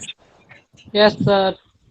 अब एनर्जी गेन करके वो करेंगे क्या? वो उछलना कूदना शुरू कर देंगे। भाई जैसे ही आप कुछ अच्छी चीज खा लेते हो आप उछलना कूदना शुरू कर देते हो, तो electron Yes, sir. Energy gain करने के बाद उछलना कूदना शुरू कर देंगे। अब कुछ एनर्जी जब बहुत ज्यादा हो जाएगी तो वो इतना उछलेंगे कि वो अपनी सेल से ही बाहर चले जाएंगे। क्या ये चीज सबको समझ में आती है? Yes, sir. Yes yes sir. Sir. जैसे ही सेल से बाहर चले गए तो आपको इलेक्ट्रॉन का इलेक्ट्रिसिटी कंडक्ट करना शुरू कर देंगे। Yes, तो sir. जैसे जैसे टेम्परेचर बढ़ेगा तो ज्यादा फ्री इलेक्ट्रॉन्स होंगे, ज्यादा फ्री इलेक्ट्रॉन्स होंगे तो करंट ज्यादा, मतलब फ्री इलेक्ट्रॉन ज्यादा हो जाएंगे, फ्री इलेक्ट्रॉन ज्यादा हो जाएंगे तो रेजिस्टिविटी कम हो जाएगी। ये समझ में आता है क्योंकि पहले तो इलेक्ट्रॉन थे ही नहीं उनको कंडक्ट कराने के लिए। Yes sir, but sir conductor के केस में उल्टा कैसे होता है? हाँ मैं बताऊंगा, मैं आ रहा हूँ। ये क्वेश्चन भी कभी आया ना, जो मैंने पहले बोल दिया, पहले बोले तो आता ही नहीं। अब दूसरा आता है सर, बिल्कुल सही बात है, लेकिन कंडक्टर में भी तो यही होता है फिर, ऑब्वियस सी बात है। तो बेटा उसमें होता क्या है कि अब इसको इस तरह से लगाओ। पहले तो एक जगह था कमरा खाली था बिल्कुल, या एक पूरा हाईवे था वो बिल्कुल खाली था, ठीक है। जैसे अभी लॉकडाउन हुआ तो पूरे हाईवे खाली थे, आप एक जगह से अगर कभी दूसरी जगह काम से जाते तो आपकी गाड़ी बड़ी फटाफट भागती, क्योंकि एक Yes, आदमी sir. आ रहा है वो आराम से जा रहा है। Yes, अब sir. लॉकडाउन खुल गया तो क्या जाम लग जाएगा जगह? Yes. जो लग रहा है आपको हाईवे छोटे छोटे दिखाई देने लगे, हर जगह जाम लग रहा है, तो उसमें हो क्या रहा है कि हमने जैसी एनर्जी दी तो इलेक्ट्रॉन इतने ज्यादा हो गए, वो गाड़ियां इतनी ज्यादा हो गई कि वो निकल ही नहीं पा रही, आपस में टकराती जा रही। क्या ये समझ में आ रहा है? Yes, sir. Yes sir. Yes sir. टकराने की वजह से ये जो रेजिस्टिविटी है वो बढ़ जाती है। Okay sir. पहले जो कोलिजन हो रहे थे और जो अब कोलिजन हो रहे हैं, ऐसा नहीं है कि कंडक्टर के अंदर पहले कोलिजन नहीं होते थे, पहले भी होते थे, लेकिन जैसे ही मैंने टेम्परेचर दिया तो वो कोलिजन इतने ज्यादा होने लग गए कि रेजिस्टर उसने एक्चुअली एनर्जी को अपोज करना शुरू कर दिया फ्लो का, ओके सर। राइट। तो इसीलिए कंडक्टर के अंदर जब टेम्परेचर बढ़ाते हैं तो रेजिस्टेंस बढ़ती है, और इंसुलेटर्स के अंदर जब हम टेम्परेचर बढ़ाते हैं तो रेजिस्टेंस कम होती यस सर। है। सभी को Yes, sir. Yes sir. Yes sir. Yes sir. Semiconductors का भी एक ग्राफ होता है, मैं जस्ट मोटा मोटा बताया था, उसमें ज्यादा समझने की चीज नहीं है, लेकिन कभी अगर आ जाए तो उस तरह से आप लोग लिख पाए, बस ये इंपॉर्टेंट है। तो कभी अगर इसी तरीके से सेमीकंडक्टर्स का आ जाए, जनरली आता नहीं है, तो टेम्परेचर और रेजिस्टिविटी, तो ग्राफ कुछ वो ऐसे होता है, अचानक से गिर जाएगा टेम्परेचर, तो अचानक से रेजिस्टिविटी गिर जाएगी जब एक पर्टिकुलर टेम्परेचर को रीच करेगा। तो दिस इज जनरली ये वाला ग्राफ होता है। सर ये वाला ग्राफ एक बार फिर से समझाना। इस समझाना नहीं बेटा, इसको याद कर लो कि टेम्परेचर एक जनरली रेजिस्टिविटी का टेम्परेचर कुछ इस तरीके से होता है, it is inversely proportional to time. इस टेम्परेचर इस तरह से, तो टेम्परेचर जैसे जैसे बढ़ता है तो एक टेम्परेचर ऐसा आता है उसमें अचानक से कम हो जाता है, Yes, sir. रेजिस्टिविटी होती है। तो इसको तो डायरेक्टली इस तरह से याद कर लो कि एक पर्टिकुलर पॉइंट होता है, उसे जैसे ही फ्री हुआ तभी रेजिस्टिविटी बहुत ज्यादा कम हो जाती है। Okay sir. क्या यहाँ तक सभी को समझ में आया है? Yes, sir. Yes, sir. आज को हमने समझ लिया है, प्लस हमने रेजिस्टेंस के ऊपर थोड़ी बातें करी हैं, जिसमें हमने पढ़ लिया कि resistance is equal to rho L by A होता है। फिर हमने एल और ए क्या होता है वो भी हमने पढ़ लिया है, रेजिस्टिविटी कैसे वेरी करती है टेम्परेचर के साथ वो भी पढ़ लिया है। और यही सेम ग्राफ बनेंगे जब रेजिस्टेंस लगाओगे। तीनों ग्राफ आप दोबारा घर पे बना लेना। इस रेजिस्टेंस की जगह आप क्या लिख सकते हो, आर, या तो इसी के अंदर लिख लो, लेकिन शायद इसी के अंदर लिखोगे पता नहीं समझ में आए नहीं आए, तो आप इसको आर भी लिख सकते हो नीचे। ये तीनों ग्राफ रेजिस्टेंस और टेम्परेचर के लिए भी वैलिड है, मतलब रेजिस्टेंस के लिए भी वैलिड है, Yes, sir. क्योंकि रेजिस्टेंस और रेजिस्टिविटी डायरेक्टली प्रोपोर्शनल होती है। क्या सभी को यहाँ तक समझ में आता है? Yes, sir. Yes, sir. Yes, sir. sir. Yes, sir. के अंदर हम दो तीन चीजें पढ़ने वाले हैं। एक कि जब हम वायर, कोई वायर लेते हैं उसको स्ट्रेच करते हैं तो क्या होता है, उसके रेजिस्टेंस पे क्या फर्क पड़ता है, ये चीज पढ़ेंगे अगली क्लास में हम। सेकंड हम पढ़ेंगे कंडक्टेंस क्या होती है, कंडक्टेंस के बारे में, कंडक्टेंस के बारे में, कंडक्टिविटी होती है, वैसे ही उसका उल्टा होता है उसे, लेकिन we will see in the next class. इसके बाद चौथा हम कॉम्बिनेशन अगली क्लास में शुरू कर देंगे। कॉम्बिनेशन इतने में Yes, sir. आप लोगों ने फर्स्ट डीपीपी ट्राई करिए, किसी ने फर्स्ट डीपीपी किसी ने ट्राई करी या नहीं करी? किसी ने भी नहीं करी, किसी ने भी फर्स्ट डीपीपी? बहुत बढ़िया। कैसे चलेगा बेटा ऐसे काम? क्योंकि अगर करी होती तो बच्चे कहते कि सर डीपीपी में कुछ क्वेश्चंस थे जो मुझे पता है कि उसमें तुमने से किसी सॉल्व नहीं होने थे। हेलो, गुड इवनिंग सर, मधु बात कर रही हूँ। हाँ मैम बोलिए। हाँ सर, मैं इन लोगों को ना समझा दूंगी, तो कोई अभी ना लेफ्ट मत करना। मैं आप लोगों को ई का टैब के बारे में सारा समझा दूंगी, कहाँ पर आपको ठीक है? Okay, ma'am. ठीक है, प्लीज मेक श्योर कि आप ढंग से समझे मैम से। आज के क्लास में ओवर करता हूँ और फॉर्म करनी है आपको। अगली क्लास में प्लीज उसको ट्राई करें। Yes, sir. Yes, sir. Yes, sir. चलो अगली क्लास में मिलते हैं। Please make Good sure night, सारी sir. चीजें आप रिवाइज करके रखें। Yes, sir. सर जस्ट एक चीज इन्फॉर्म करनी थी मुझे। हाँ बोले बेटा। सर एक चीज बोलना था कि सर कुछ बच्चे एक दूसरे को म्यूट कर रहे हैं क्लास में, सर बार बार नोटिफिकेशन आ रही है, वो डिस्टर्ब कर रहा है। ओके, एक दूसरे को मतलब कुछ बोलता है बेटा, ये जो भी कर रहा है प्लीज ध्यान रखें। मैं नहीं तो क्लास मतलब पहले आपको पेरेंट्स को जाएगा और उसके बाद फिर आपको क्लास से निकाल दिया जाएगा अगली बार। तो प्लीज मेक श्योर आप इस तरीके से ना करें। और बेटा आगे से कोई करे ना तो उसका नाम बता दिया करो, मैं ध्यान रखूंगा, ठीक है? Okay sir. चलो मैं आज Good night, sir. Please make sure आप लोग हेलो सर। रिवाइज करके आए। हाँ बेटा कुछ और कह रहा है? ओके, तो आई एम जस्ट कंप्लीटिंग इट कि प्लीज मेक श्योर कि आप लोग रिवाइज कर लें, जो पहले और दूसरे लेक्चर जो आज पढ़ाया है दोनों रिवाइज करें, और एटलीस्ट फर्स्ट डीपीपी ट्राई करें। आपको काफी सही लगेगा, आपको क्या समझ में आ रहा है, क्या क्या नहीं आ रहा है वो समझ में आएगा। और सेकंड डीपीपी भी आपकी लाइव ही है, सारी डीपीपी एक्चुअली लाइव है, तो अभी तो पहली और दूसरी ट्राई कर सकते हैं आप। मैम अभी समझाएंगी कैसे करना है, तो आप वो देख लीजिएगा। और अगली क्लास में मिलते हैं, ठीक है? Okay, good night, sir. Yes, sir. Good night sir. Good Good night, night, sir. sir. Good night, sir.